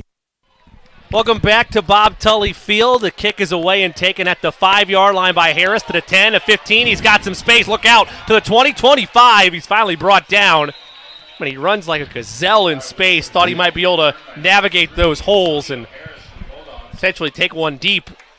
Good coverage there by the Royals. Yeah, Roncalli did a great job of coming up and tackling him. But, yeah, there was some held breaths through that because he looks like he can break it at any point.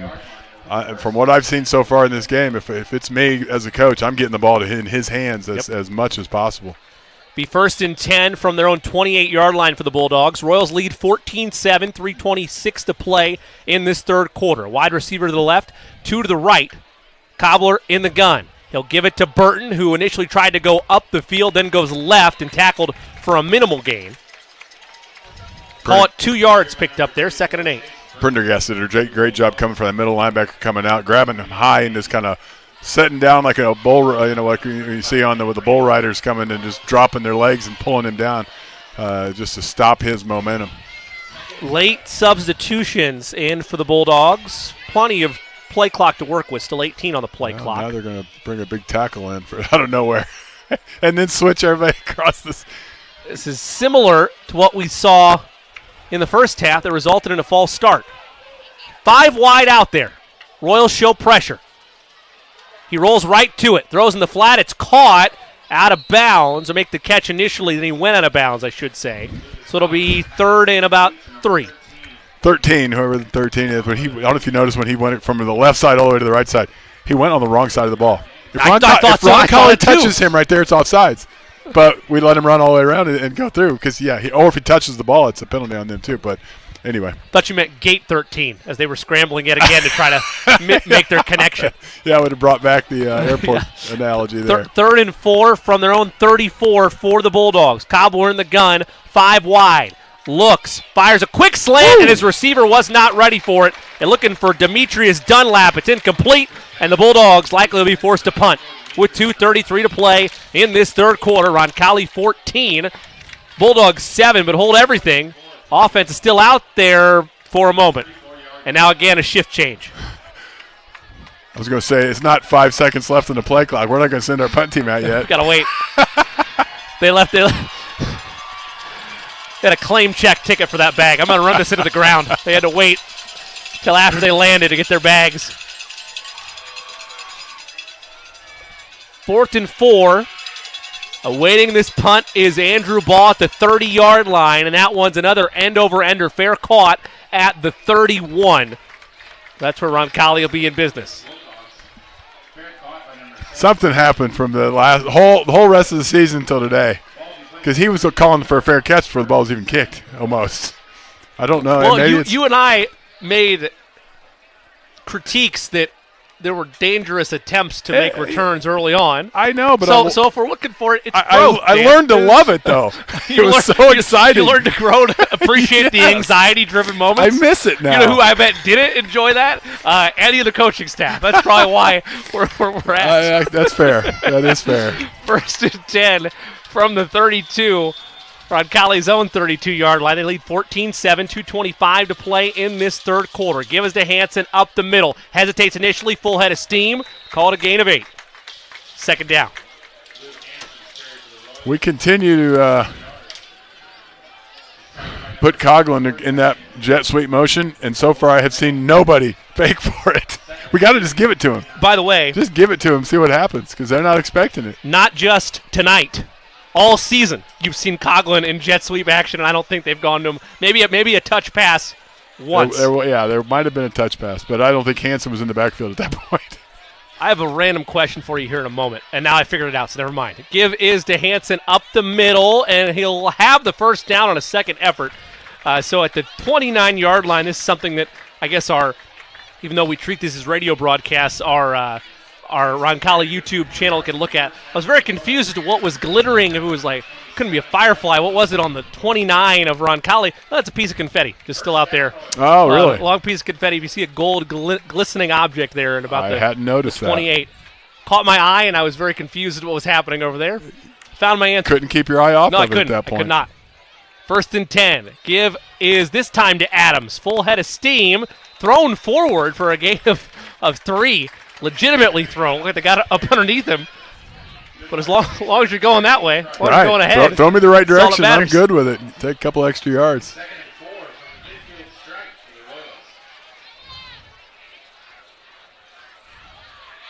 I'll call it a gain of 6. 2nd and 4, under a minute to play in this third quarter. Roncalli leads 14-7 with the football. Play action. Throwing the flat is caught by Elsner, and he will be tackled at the 40-yard line for the first down plus a couple. Charlie Elsner, I believe his first catch of the evening. Yes, and that's a really nice play design too. You get the what looks like the read option going to the left. Moyers just rolls a complete circle, rolls out to his right, and then just dumps it off to Charlie, and Charlie rumbles for the first down. And again, that no one was really expecting it, which left that whole green space on the right side wide open. 1st and 10 from the Bulldogs, 40 for Roncalli with 49 seconds to play. Clock stopped in this third quarter. Give us to Hansen, slow moving, and then turns on the Jets to the tune of 6 yards. The other thing that does is, as Moyer that time, after handed off, took a step to the outside, that end was out there looking at him, because he now knows he might be keeping it, and that gets that when you get these motions going, that's what slows that defense pursuit down, because you have to at least respect the options if you think there's a chance they can do it. With how much they want to utilize the running game, anytime you can add an extra wrinkle to keep a defense guessing even for a second, you're going to take that all day, every day. Ben Brandenburg, the back now, checking in on 2nd and 4 from the 34 of Louisville Male. Give us to Brandenburg. Full head of steam. Has the first down. Follows blocker to the 25. Run. He has space. Cuts back to the 15, to the 10, and finally brought out at the 7-yard line. Ben Brandenburg, a 27-yard scamper, has the Royals for 1st and goal. And that'll be the final play of the, he's put out of bounds. Forced out of bounds, so it'll stop with 3 seconds. It was a nice run by Ben. That was the best run he's had all year. He came into the game with right at 100 yards, 18 carries for 100 yards. His long was 25, and he sets a new long there. They'll call it officially a gain of 26. 1st and goal from the 8 for Roncalli, trying to make it a 2-score lead. Moyers gives to Brandenburg, and he's tackled from behind after a gain of 3. And that'll be the final play of this third quarter. Roncalli, a 7-0 advantage in quarter number 3, knocking on the doorstep of a 2-score lead when we come back. Fourth quarter is next. The Royals 14, the Bulldogs 7. You're listening to Roncalli Royals football on the Roncalli Media Network. The Roncalli High School Alumni Association is proud to support our current Royals in their athletic endeavors.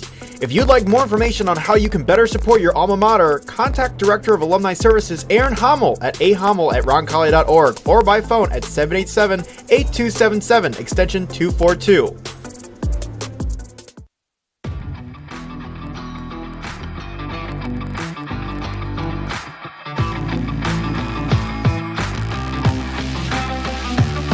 And now Royals football on the Roncalli Media Network. Fourth quarter time at Bob Tully Field. Roncalli leads 14-7 as we walk to the other end of the stadium. It'll be 2nd and goal from the 5. Roncalli looking to make this a 2-score advantage here on CYO night on the campus of Roncalli High School alongside Dan Bauer. I'm Jimmy Cook. Any option but Hanson here, Dan? That's a pretty good option. Good as any. Good option. Although they totally expected. Yeah. They totally expected. I wouldn't mind seeing just a little, let's fake it to Hanson and roll out and throw a pass. That's or maybe so it's they couldn't Bauer-like, possibly give it to Hanson. We know it's coming, and then you give it to him, and then Tater. They're giving it to Hanson. 2nd and goal from the 5. Man in motion is Tunney. Give is to Hanson. Makes the man miss. Keeps those legs churning near the goal line, but it'll be a yard short. So 3rd and goal from, we'll call it the 1. 4-yard carry there for Hanson.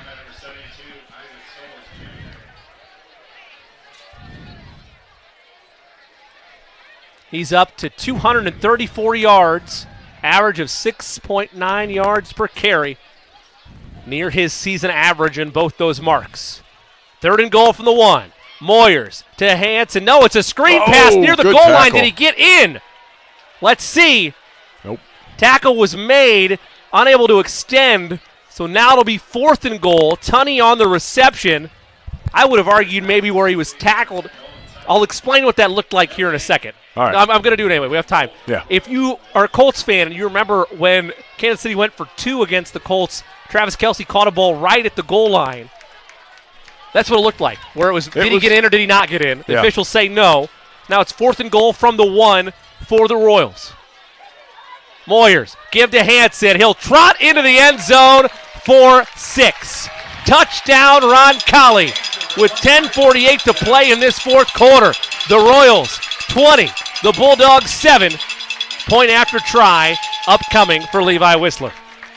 And that obviously is an important place to get points because we saw how fast the Bulldogs can score. They've got athletes out there, and so you've got to get that 2-score advantage, just to, kind of take the wind out of Mail.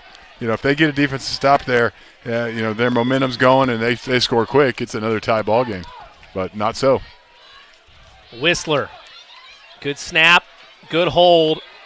PAT is good. Well, the Bulldogs pay for a missed field goal. The Royals drive the length of the field, put together a 80-yard scoring drive, capped off by a 1-yard trot from Luke Hanson. 10:48 to play in this final frame. Roncalli 21, Louisville Mail 7. Back in a moment on the Roncalli Media Network. Never lose your drive to deliver. Today's logistics marketplace is an ever-changing landscape where you can make your mark through dedication and passion. At Spot, these characteristics, along with drive and teamwork, form the basis for a rewarding, fast-paced career. Take it from our Roncalli co-founder and our dynamic group of Royals alumni. They've never lost the entrepreneurial spirit that provides the foundation for our continued success. There's never been a time like this, and there has never been a partner like Spot. We're relentless, we are experts, we are accomplished, and like you, we will never lose our drive to deliver.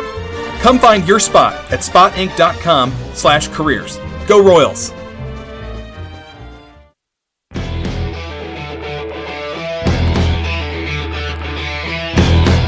This is Royals football on the Roncalli Media Network. 10 plays, 68 yards, 3 minutes and 39 seconds off the clock. A 1-yard Luke Hanson scamper makes it 21-7 Roncalli. A squib kick this time, not giving any opportunity for the Bulldogs to return. They were caught off guard from it, and it's no gain on the return. Great special teams adjustment there by Roncalli. They've tried kicking it a number of times to Harris. They don't want to play with fire this time with a 2-score lead, rightfully so. That's smart coaching right there. Let's not even give them a chance. And a lot of times teams, they're not used to that. If other teams haven't tried it, you can get kind of a free ball down there, and if they don't cover it well, might even get a turnover.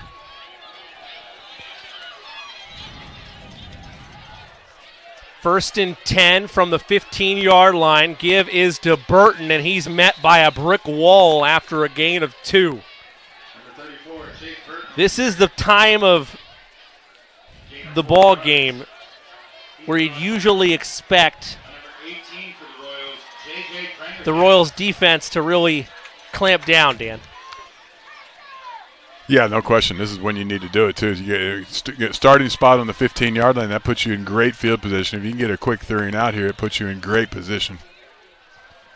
2nd and 6 from the 19. High screen pass. Immediately met up and tackled. Tracked all the way. Was it Martin? Nope, I think it was not. It was Judson Laurie. Was indeed. You knew it was one of the corners. Yeah, Lowry and Martin have made big plays all year, and he read that perfectly, Dan. He had to come up quick. He was playing kind of deep. He had about a 10-yard ground to make up, but he came up, lowered his shoulder, did a great job. His knees actually went to the ground at first, but he brought them back up to be able to get the drive out of it. So a really nice form tackle after what looked like he was heading the wrong direction with the tackle. 3rd and 3 from their own 22 for the Bulldogs. Cobbler gives to Burton. No, it's a fake, and it's thrown to the right side near the line to gain. Great coverage tackle by Roncalli, but where that mark is, they're going to move the chains, much to the dismay of my co-pilot and fellow Roncalli faithfuls in the stands here on CYO night. If your rule stands for the touchdown over here, then I want the same right there. I'm right there with you. Amen. Amen. I don't see that. Give me consistency every day of the week. Yes. 1st and 10 on the controversial chain move. Roncalli leads 21-7. Ball on the Bulldogs' 25-yard line. And correction, Dan, I'm going to ask you this in a second. Is that Coulter Smith out there now? Does look like him, yes. He'll drop back, fires, immediately met up. Great timing, perfect timing in coverage. Was it A.J. Richardson again? It was. It was a quarterback shift change. Yeah. They've done this a couple times this year where they've made changes. Coulter Smith now out there. Smith, by comparison to Cobbler's 37-62, 13-24 on the season, just 1 touchdown pass to 2 picks. 2nd and 10 for the 25. Smith in the gun. Burton still out there with him. 8:54 to play in this ball game. Smith claps once. Play action. Quick screen again, far side. Royals were there, but unable to make the initial tackle. It'll result in a gain of 5 on the left side. Makes it 3rd and... Well, correction on that. We'll call it a gain of 8, so 3rd and 2. Uberta on the tackle. 2 wide receivers to the right, 1 to the left. A number of screen plays on this drive. Smith in the gun. Burton directly behind him. Now he'll reset things. Verbanich moving sideways in motion. Smith gives to Burton. Up ahead, following blockers, has the first down. Based on the last spot, I felt confident saying that. I know you were frustrated with the last first down given there. You definitely got that first down. That one was a lock. So 8 minutes left to play. Bulldogs can't afford to take their time. Royals had a player coming off late and just made it before the snap. I say late, but every single time tonight the Bulldogs have gone to the line, given a little hut, and then looked back at the sideline. So he probably did have a little more time. 2 wide receivers to the left, 3 to the right. So 5 wide out there for Smith. Rolls right, pressure, throws it. Is it bounced or caught? It is caught. Yeah, he caught it. By Weathers. Short of the first down marker. Gain of 6, 2nd and 4. Ball on the Bulldogs' 44-yard line. Roncalli is going with a 3-man rush right now. They're putting everybody back in coverage. They don't want to give up the deep ball, but I'm playing 2 deep safeties. And then they've got man-to-man everywhere else across the board. 2 wide receivers to the left, 1 to the right for the Bulldogs here on this 2nd and 4. Smith gives to Burton. Full head of steam. Has the first down yardage. Dragging a tackler with him into Roncalli territory. Finally brought down at the 44-yard line. Tooney went for that ball there. He grabbed it and he was pulling at it, trying to knock that thing loose. But Burton did a good job of holding on to it.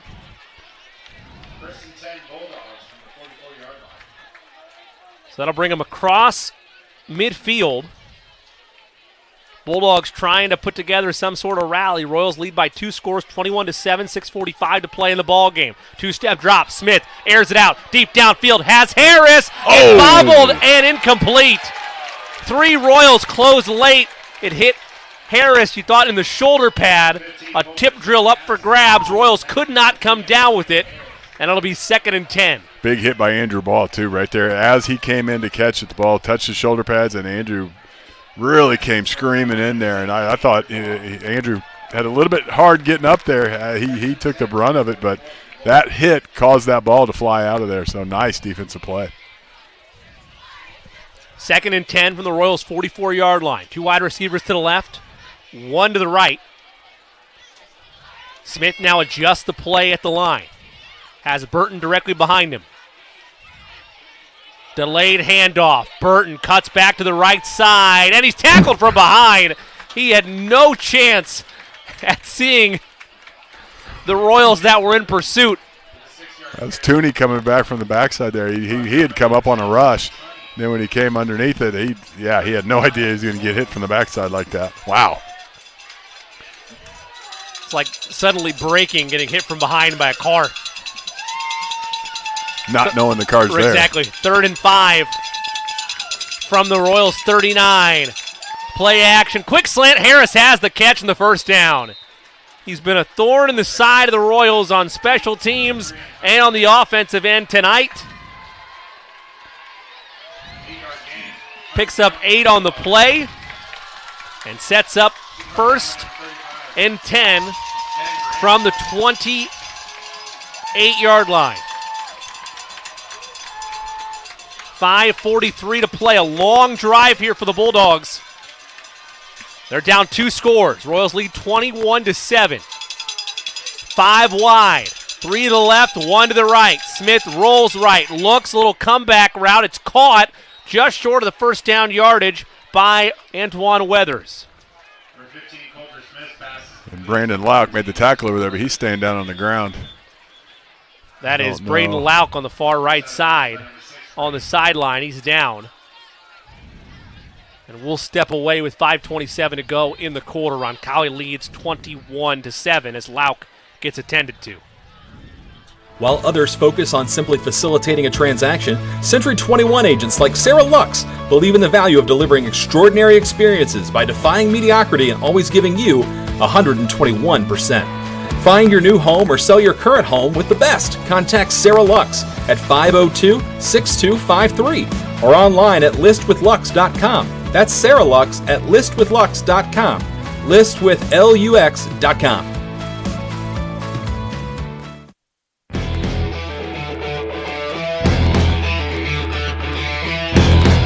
This is Royals football on the Roncalli Media Network.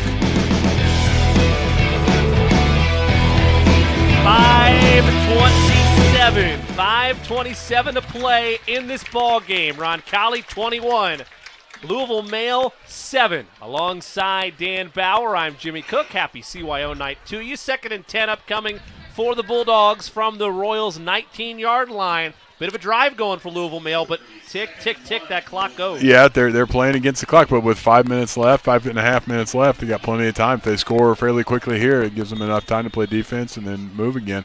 Braden came jogging off the field there. It looked like a little cramp, so he's fine. 2 wide receivers to the left, 1 to the right for the Bulldogs. Smith, handoff. No, it's play action. He's tackled from behind. Picked off and intercepted.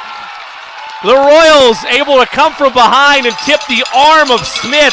It fell right in to the hands. Brandenburg made the initial hit on him, which caused the ball to pop up, and then it was Luke Schwartz. Luke Schwartz just, let it fall into his lap, and he took off running. He's all fired up to get the chance to run the ball. That big back guy, he loves it. Anytime you have an opportunity, if you are a big fella, you'll take it. Falls right into the hands of Schwartz, big INT, and likely puts this one. We won't fully put it away yet, but puts Roncalli in the ultimate driver's seat. I saw he also was the homecoming king a couple weeks ago. So, a big offense or defensive lineman like that who plays offense occasionally, to get a crown put on your head one week and then an interception the next week. How good is his life right now? I'll rebuttal that in a second. 1st and 10 from the 27. Holding up the middle. Hansen. Oh! He might take it to the 50, 45, 40, 30, 20, 10, 5. Touchdown Royals. And now it's in the cooler. Luke Hansen, 73 yards, a new high on the season to pay dirt, and the Royals are running away with this one. 27-7 with 5:06 to play in this ball game. That is a turn of events right there, and you get a big stop by your defense after things weren't looking so good. Get that big interception by the big man up front, and then just give it to Mr. Hansen. Let him go to pay dirt with a huge run.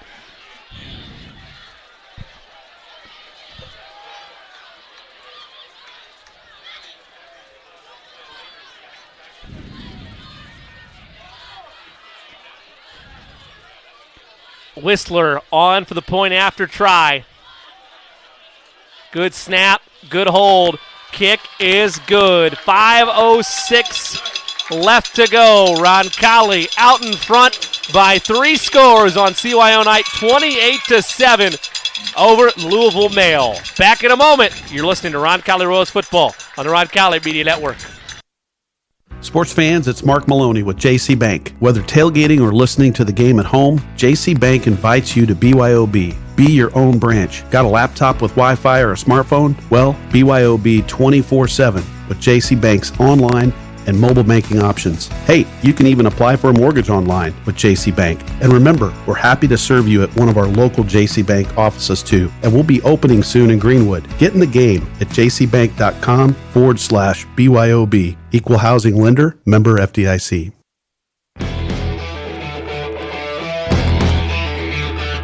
You're listening to Royals football on the Roncalli Media Network.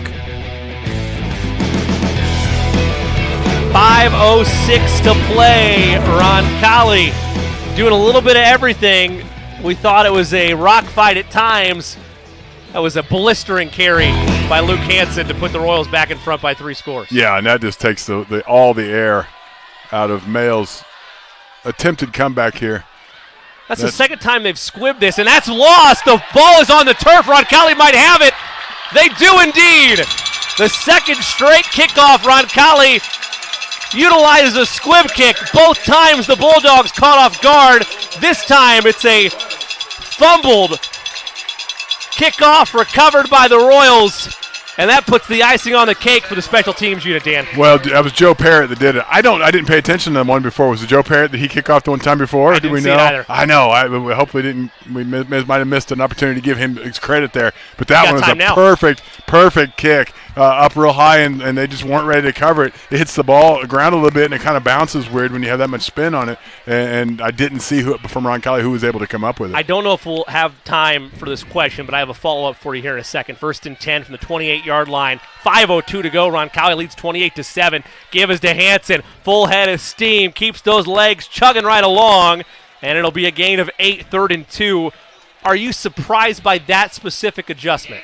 Let's assume that it was that they on the squib kick you talking about? Yes, that's the second time in a row they've done it. No, you don't want to give it to Harris back there. No, I think it's a great call, and yeah, it's a very difficult one to really. You see a lot of teams fair catch that because it's close enough to where you can get your coverage team down there right away. A lot of teams will just fair catch it. At that time, it hits the ground, and Roncalli has opportunity, and they get the ball back.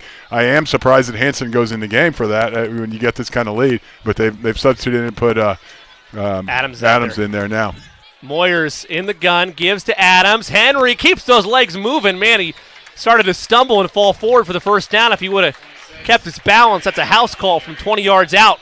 Be great to see him get one, too. It would be special. Would love to see the sophomore get his first touchdown of the season. And now, heavy subs across the board. Eric Moyer's night is done. Jaden Buchanan, quarterback out there.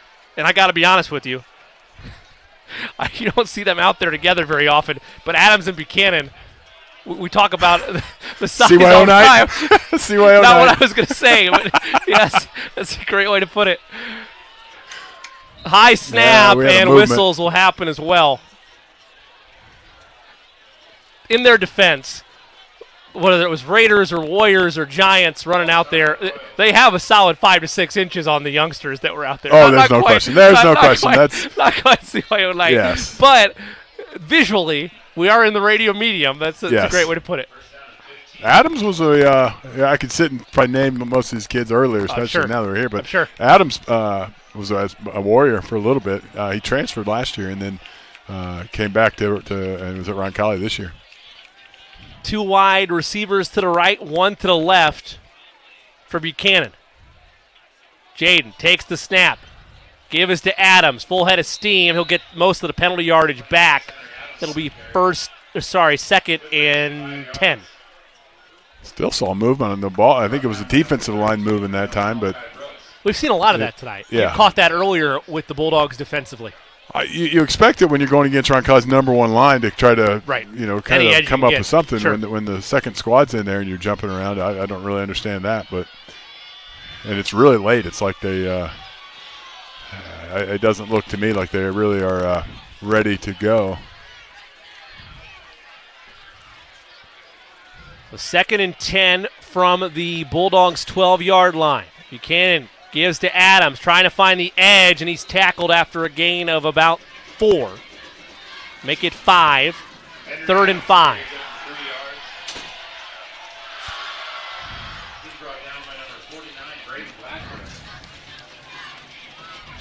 Late subs, not quite the gate-changing subs we saw from the Bulldogs, but the Royals will send 3 off and bring 3 on.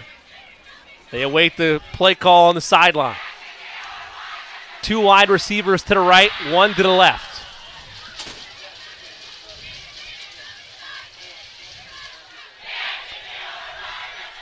Now he receives the play call. And correction. He's the running back. Rogan Benich in there. They'll give it to him. He'll try to find the right side, but nothing doing. And now it's 4th down. This might be a dumb question, but I'm going to ask you anyway. What do? You let the youngsters have at it? Yeah, oh yeah. Okay. You let them. Thought so. Just want to. Not that it truly plays into it, but especially when you missed earlier field goals. Now's not the time for redemption. Fair. Let's let the little guy, the CYO kids stay in. There you go. Yeah. That's awful. Yeah. These guys, yeah. You're going to hear about that in your message. I know. For sure. 2 wide receivers to the right, 1 to the left. And we'll get a late timeout called by Coach Quintana. Let all that time tick off. 1:14 left to go. We'll take it as well. Royals lead 28-7 on the Roncalli Media Network. While others focus on simply facilitating a transaction, Century 21 agents like Sarah Lux believe in the value of delivering extraordinary experiences by defying mediocrity and always giving you 121%. Find your new home or sell your current home with the best. Contact Sarah Lux at 502-6253 or online at listwithlux.com. That's Sarah Lux at listwithlux.com. Listwithlux.com.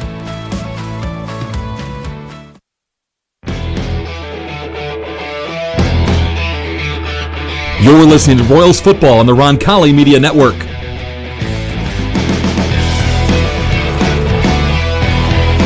$1:14 left to play in this ball game. Roncalli leads 28-7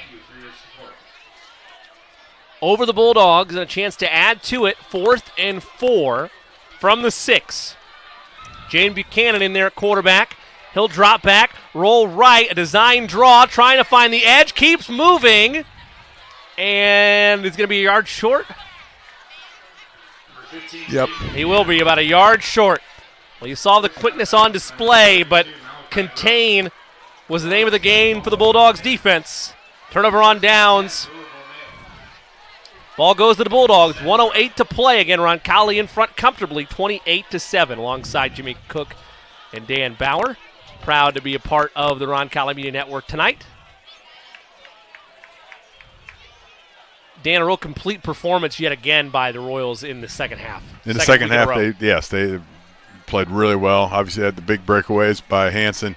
And I was thinking as he was making those last runs, I mean, he gets stronger. Every game he gets, a 54-yard run. And it's not because the other team's given up. Here's a handoff on 1st and 10 from the 6, and it goes for a gain of 2. He does not, like we thought. You thought maybe he'd start to wear down with all the carries he gets a game, and you're right. It's almost like he's getting stronger. He's getting stronger. And now you also have you got the offensive line that wears down that defense a little bit. Of course. So it's a combination of it all. But Hansen, I mean, he every game it seems like he has poured it on in that second half where he gets 1 or 2 long runs just because that defense is worn down by that point. Gain of 3, 2nd and 7 from the 9 for the Bulldogs. Roncalli leads 28-7. Give is to Burton, full head of steam, and he almost makes a house call opportunity. He sure did. A touchdown saving tackle made by Cal Davis, the junior. Clock will stop for the chains to move, and now it rolls on with 20 seconds to play.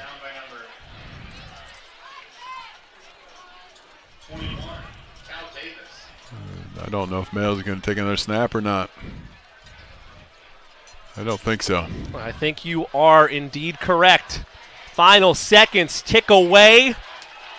And on CYO night, the chase for perfection continues for the Roncalli Royals. 7-0 on this season. The latest victim, the Louisville Male Bulldogs. Your final from Bob Tully Field, Roncalli 28, Louisville Male 7. The Indy Teledata postgame show is coming up next. You're listening to Roncalli Royals football on the Roncalli Media Network. Marian University wants to know, what are you made of? At Marian University, our students are made of character and faith. Our students are service-minded and want to make a difference in the world. Our students possess the skills and intellect required of leaders. Come to Marian University, Indy's premier Catholic university, and let us help you find out what you're made of. You can apply for free today at marian.edu. Hey, maybe the summer blew by and your child hasn't been to his or her back-to-school eye exam. Let the experts take a look and schedule an appointment today with Vision Quest Eye Care. Vision Quest has 2 locations to serve you and your family in Greenwood and Geist. Visit VisionQuestEyeCare.com and schedule today. That's VisionQuestEyeCare.com. A proud supporter of Roncalli High School, Indy Teledata provides IT solutions for businesses and organizations in central Indiana. For over 10 years, Steve Battiato and his team of professionals have provided comprehensive computing support, business telephone solutions, network infrastructure, and productivity suite integration. For a free evaluation of your technology needs, give Steve and his team a call at 317-231-5547 or visit us at indyteledata.com. The Roncalli High School Alumni Association is proud to support our current Royals in their athletic endeavors. If you'd like more information on how you can better support your alma mater, contact Director of Alumni Services Aaron Hommel at ahommel@roncalli.org or by phone at 787-8277, extension 242. While others focus on simply facilitating a transaction, Century 21 agents like Sarah Lux believe in the value of delivering extraordinary experiences by defying mediocrity and always giving you 121%. Find your new home or sell your current home with the best. Contact Sarah Lux at 502-6253 or online at listwithlux.com. That's Sarah Lux at listwithlux.com. Listwithlux.com. Sports fans, it's Mark Maloney with JC Bank. Whether tailgating or listening to the game at home, JC Bank invites you to BYOB. Be your own branch. Got a laptop with Wi-Fi or a smartphone? Well, BYOB 24/7 with JC Bank's online and mobile banking options. Hey, you can even apply for a mortgage online with JC Bank. And remember, we're happy to serve you at one of our local JC Bank offices too. And we'll be opening soon in Greenwood. Get in the game at jcbank.com/BYOB. Equal housing lender, member FDIC. A proud supporter of Roncalli High School, Indy Teledata provides IT solutions for businesses and organizations in central Indiana. For over 10 years, Steve Battiato and his team of professionals have provided comprehensive computing support, business telephone solutions, network infrastructure, and productivity suite integration. For a free evaluation of your technology needs, give Steve and his team a call at 317-231-5547 or visit us at indyteledata.com. It's time for the Indy Teledata postgame show on the Roncalli Media Network. Now here's Dan Bauer and the voice of the Royals, Jimmy Cook.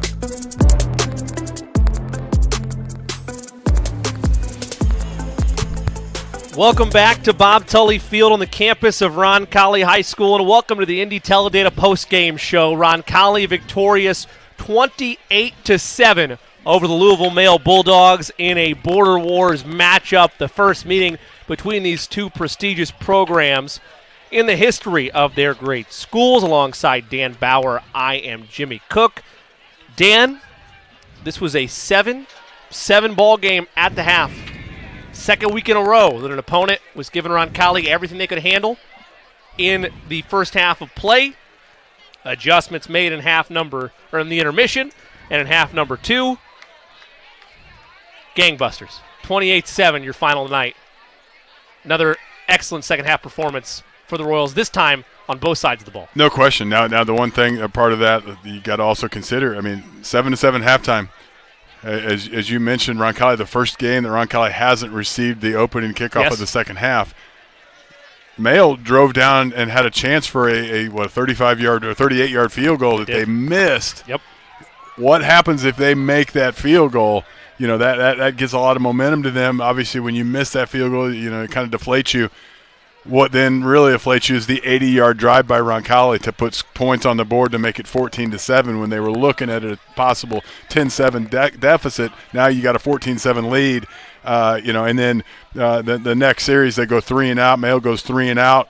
Roncalli comes up and holds the ball the rest of that quarter and then puts another score at the very first part of the fourth quarter to make it 21-7. And at that point, I don't want to say the game was over, but Male, any momentum that Male might have gotten on that first drive was completely squished out by that point. A unique stat that I told you that I was I'm excited. In the break. This is if I'm wrong on this, I apologize that my math sometimes gets the better of me. But this is, I believe, the 53rd season of Roncalli Royals football. Okay. First season back in 1969.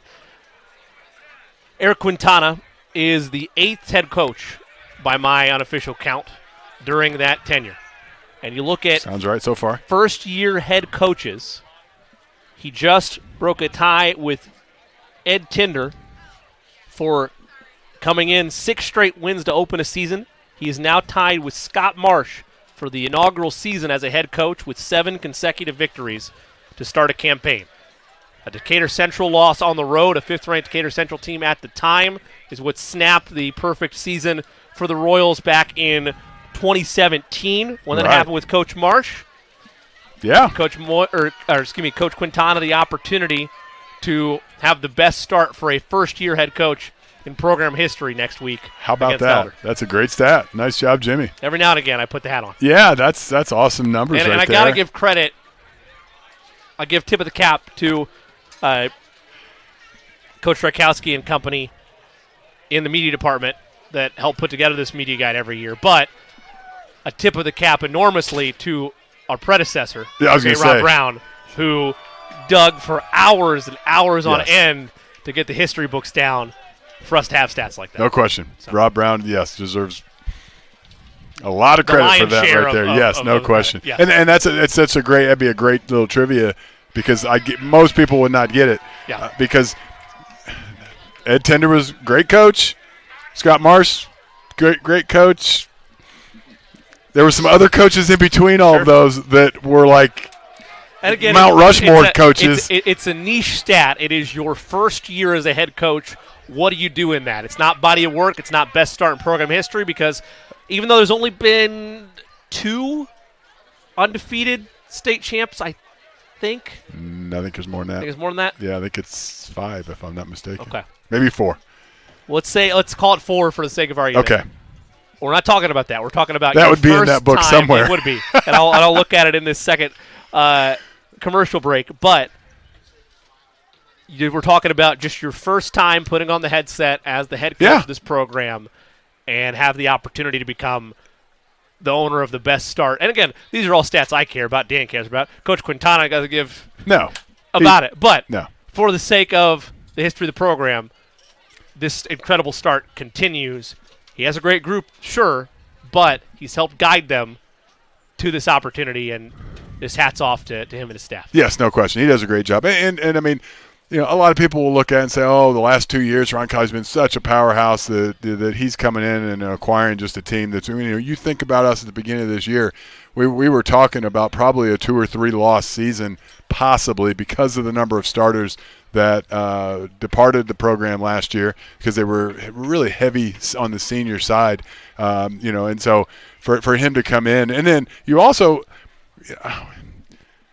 last 2 games, we've also had some other games where, at the very first, at halftime, it was not a guaranteed Roncalli win. They've had to put together some really good coaching at halftime, make some adjustments.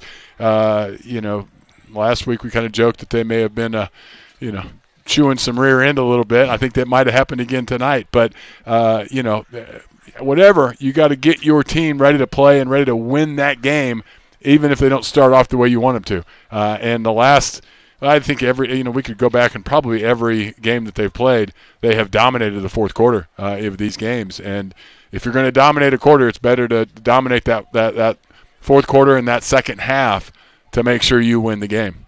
And that's part of coaching. And that's got them at an undefeated season right now. 2 undefeated state championship seasons. 1999 and 2016. A lot of state titles. I'm staying corrected. But 2 state championships. I thought we had 2 in the 90s, but maybe not. They must have. Couple of. I was hitting the head a lot playing football, so. a lot of 12 and 2s, 13 and 1s. Right. But perfection. The 99 Royals and the 2016 Royals, 15-0. Correct. I remember that, and we talked about this in 2016. We're making the call on that game. And had the opportunity to do it last year. Obviously, coming short to Mount Vernon, but that was talked about the same vein then as being able to join that long line. Yes. There's a reason that they still talk about the 72 Dolphins all the time in the NFL, right? I mean, let's say how many wins has Roncalli had in its history? Is that in that book anywhere? Just not to give you an assignment. It is. But sure, it is. Teach. The only reason I ask this, while you're looking it up, I'm going to go keep talking. You keep looking. When we talked about Mayo and their tradition, they have 930 wins in the history of their program. That is it's incredible. 400. Hold on, wait. Let me do some math. 452 as of tonight. Yes. And Roncalli's a strong football program. 10 state championships. Mayo actually has 15 state championships, believe it or not, and 930 wins in that program history. That is just incredible. Now they started. Here's the difference. Yeah, 1924. Yeah. Was it? It was 1924 is when they started. So that gives them a running head start. But the way you read online, it's like they started in 1850. No, not quite that old. Yeah, not quite that old. For a long, long time. Yes. But to your Valdosta and Georgia is the team that has the most, and I think they're – now, they had a bigger lead. They were like 945 maybe or 956 or something. But they had 7 games last year as they went back through taken away, or 7 games that were taken away from them because of some kind of ineligible player or something. So they lost game, which gives Mayo, it puts them within like 6 or 7 games if they could have a good year. Now, losing to Roncalli, losing to St. X, it's not the run that they wanted, but. Again, just I don't know, fun facts for all the listeners at home. Yeah, back I was just looking for a particular back when Grover Cleveland was playing for Louisville. We're gonna take our. I stopped just short of looking. I like looking up this kind of history stuff, but I fell just short of looking up. Okay, who are the best players in the history of Mayo? Because surely they had some big old studs at some point back there, and I was thinking, we might find some, 4 Horsemen or something that went to Mayo and then went to play at Navy or Notre Dame or wherever. Here while we're here, might as well for the listeners there. You take a look at the list. Tell me is it a big jumps one? Out at you. That's just notable alums across the board in all walks of life. Michael Bush, he was a pretty recent NFL player, wasn't he? I believe so.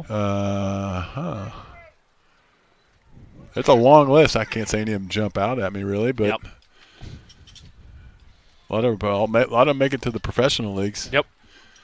All across the board. Some basketball players, football players, a baseball player in there as well. So, when you're around that long, you're if you're good at athletics and you're around that long, you're guaranteed to at least turn out something, one or two every now and again. Yeah, something. So we're going to take our first and only break here on the Indy Teledata post-game show. We come back, we'll hand out Player of the Game honors and wrap things up. Roncalli 7-0 on the season, victorious here at CYO night, 28-7 over Louisville Male. Back in a moment to wrap things up on the Roncalli Media Network.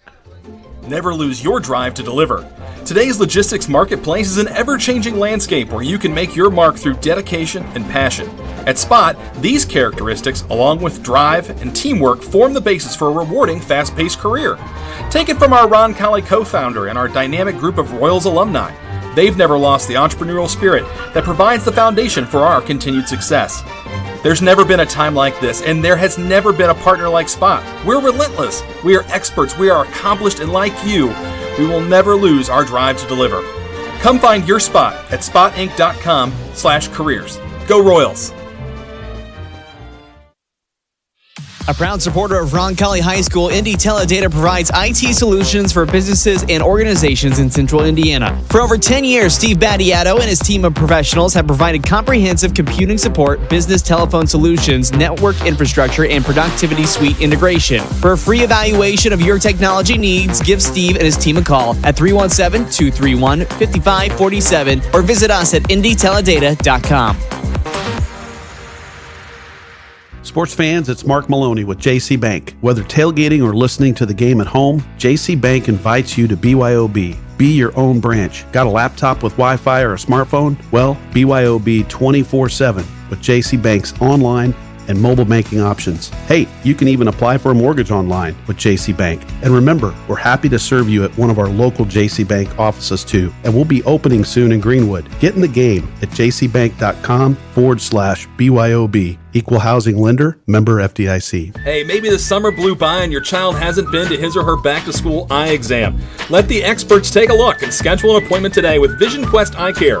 Vision Quest has 2 locations to serve you and your family in Greenwood and Geist.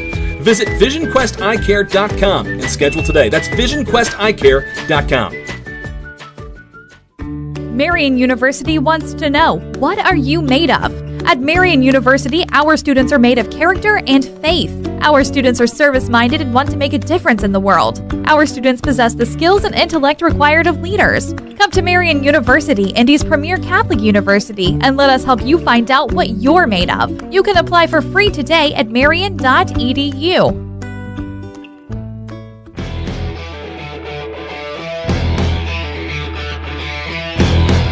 This is Royals football on the Roncalli Media Network. Welcome back to Bob Tully Field for the final time tonight. Roncalli victorious 28-7 over the Louisville Male Bulldogs. A formal apology on my end. I won't blame the fact that on the media guide it jumps out and I just kind of missed it where they start things.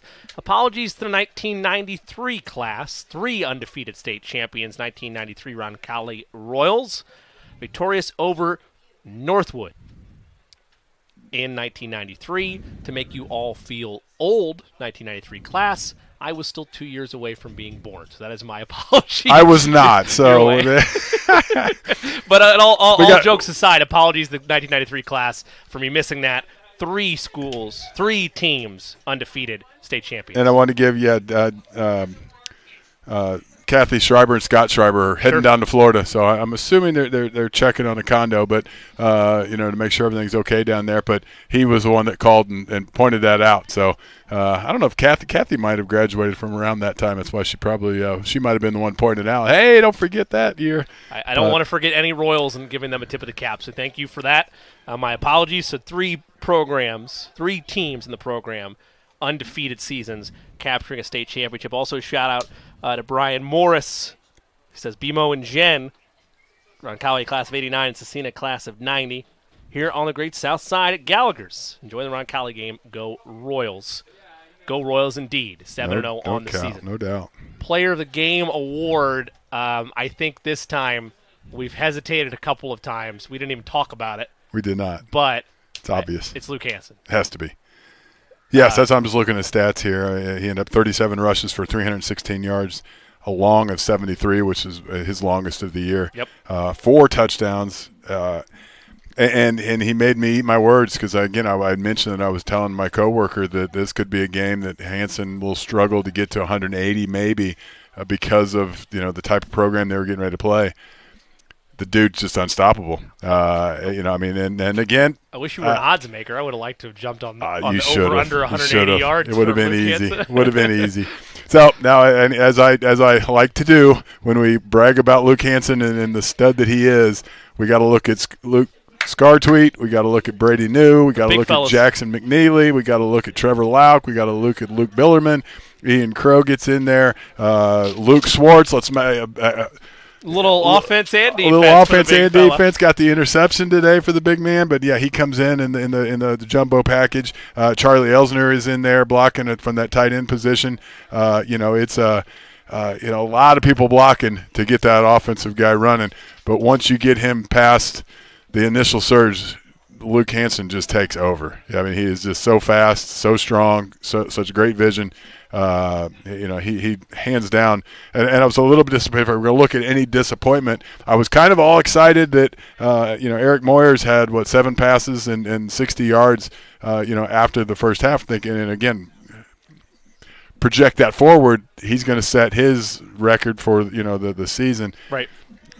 We didn't depend on the pass. Didn't need to. No. So you don't pass when you don't need to. Has some good play designs. We did, yes. And he ended up nine completions on 18 attempts for 70 yards. So, that's still a good night for him. But Hanson ran away with it, so to speak. Well, that tonight Player of the Game award goes to Luke Hanson, and tonight the Player of the Game award is brought to you by Indianapolis Fruit. The Roncalli Media Network wants to thank Indianapolis Fruit for its continued support. Since 1947, Indianapolis Fruit has been delivering fresh fruits and vegetables to retail partners throughout the Midwest. Their product mix continues to evolve to meet the dynamic needs of today's consumers. Thank you so much to Indianapolis Fruit. Well, up next for the Royals, take a little bit of time to heal up, and then be right back here for senior night and the home finale. Cincinnati Elder comes into town here to Bob Tully Field next week. Guaranteed ball game right here, fellas. Lock for a ball game. Cincinnati Elder, they're what, 5-1 right now. Lost to St. Edwards 14-17, but short of that, they beat Covington Catholic 42-21. Pickerton Central 17-7. Springsboro 21-20, another close game. St. X of Louisville 24-13, which is the team that Mayo lost to for the state championship. For the state championship, and then they beat St. X of Cincinnati, which is a rival of Elder, 42-10. And unfortunately, I don't know who they're playing tonight. They might be playing Moeller. That sounds right now you say that. Yeah, but I can't say that for sure. Sure. And that'll be a pretty good game. Moeller's a pretty good squad this year. I don't want to speak for you, but will you not be in the booth next week? I will not. I have to be on assignment next week. I've got a wedding to go to, a family wedding. Nice. So I'll be listening. I believe Dan Lauk will be on the call. With my secret earbud so that the bride and groom they can't tell that I'm listening. But, I'm sad to miss that game because I know it's going to be big. It was so much fun last year. A part of that was to go to the facility, and because it's such a cool. If you ever get a chance to go, to me, I put that on my. Didn't know it was on my bucket list until I came back and I was like, "That's on my bucket list." That is a great facility, just right there in the hills of the river town. And I loved that facility, and the game was really good. Food was great. Food was great. It was. The ribs were delicious. My partner was great. So it was just a whole package. And now they were not. If you remember, they were not happy that we beat them. No, they did not expect it. They did not. No, the warm welcomes. There was no second plate of ribs. No, they took it out quickly. Shut the lights out on us. Said get out, and so they will come here with revenge on their mind. Yep. And again, a fantastic record. This looks like it could be a potential state champion Ohio team coming to the Indianapolis area and looking and playing against a potential state champion Indiana team. So this is one of those games that, this game doesn't mean yes or no to, either team going to the state finals, but when you have two teams that are potential state champions matching up across state lines, it could be a barn burner. Well, we'll have that one for you next Friday night, and to the best of my knowledge, that is a 7 o'clock kick. So we'll return to our traditional schedule. All our athletic staff nods at me, including the great Jason Sims, so I'm assuming I am correct on that. It'll be a 6:45 pregame show. Alongside me will be Dan Lauk for that one, as Dan Bauer enjoys the week. Happy wedding to your family. You want to give a shout-out? It's the Meyer family side of it. They're Northsiders, it's Teresa. It's an IU grad, so you'd like that. And, she met a great young gentleman. I met him a couple weeks ago up at Guerin High School. A really nice kid, and they're getting married and going to start a wonderful life together. So it's been kind of, I guess, the first family wedding like that. I've got 4 sets of aunts and an uncle from the Tampa area that will be flying up.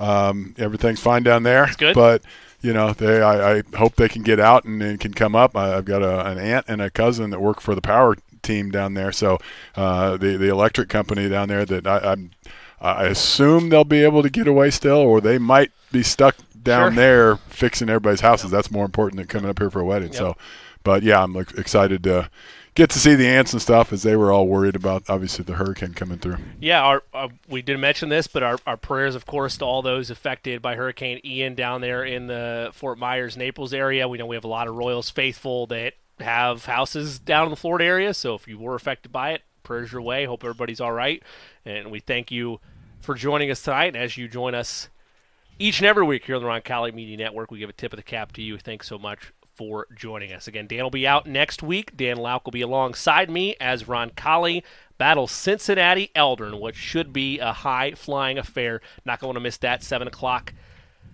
start time, 6:45 pregame. We look forward to welcoming you back inside the broadcast booth. Also, some programming notes for next week. We will have a boys sectional matchup on, I'm going to have to turn back the clock now and look over at my production staff because I don't remember the day. AJ, is that Monday? Tuesday night. Tuesday night we will have boys soccer sectional action, and then a little bit later in the week, volleyball as well. Go to roncalli.org and go to the athletics tab, take you to the athletics site, and have more information on that broadcast. And should boys soccer move on, might potentially have a sectional championship game next weekend as well. So a lot of broadcast. All you can get that as well at roncallimedianetwork.com if you'd like to be a part of that as we continue our coverage of Royals athletics across the board. For my partner tonight, the great Dan Bauer, I'm Jimmy Cook. I want to give thanks to Therese Carson, Aaron Hommel, our directors of broadcast operations, AJ Ablong doing a wonderful job on our video side with his student-run team, doing a great job providing you with the video action throughout all of our home games here on the Roncalli Media Network. And again, for Dan Bauer, I'm Jimmy Cook. Our final in this one, Roncalli victorious on CYO night over Louisville Male 28-7. And until we talk to you next time, so long, everybody.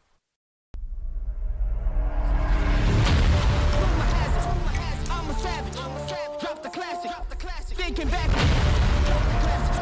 to establish that the magic, saw the magic, got a magic. Who was that? Living legend, lethal weapon, mastermind, never tried, telling lies. Big dreams, I got big dreams since like baby. I've been joining forces with the likes of an A-team. Jumping off of buildings used to be so stimulating. Now I'm reaching new heights. I'ma need the off-white.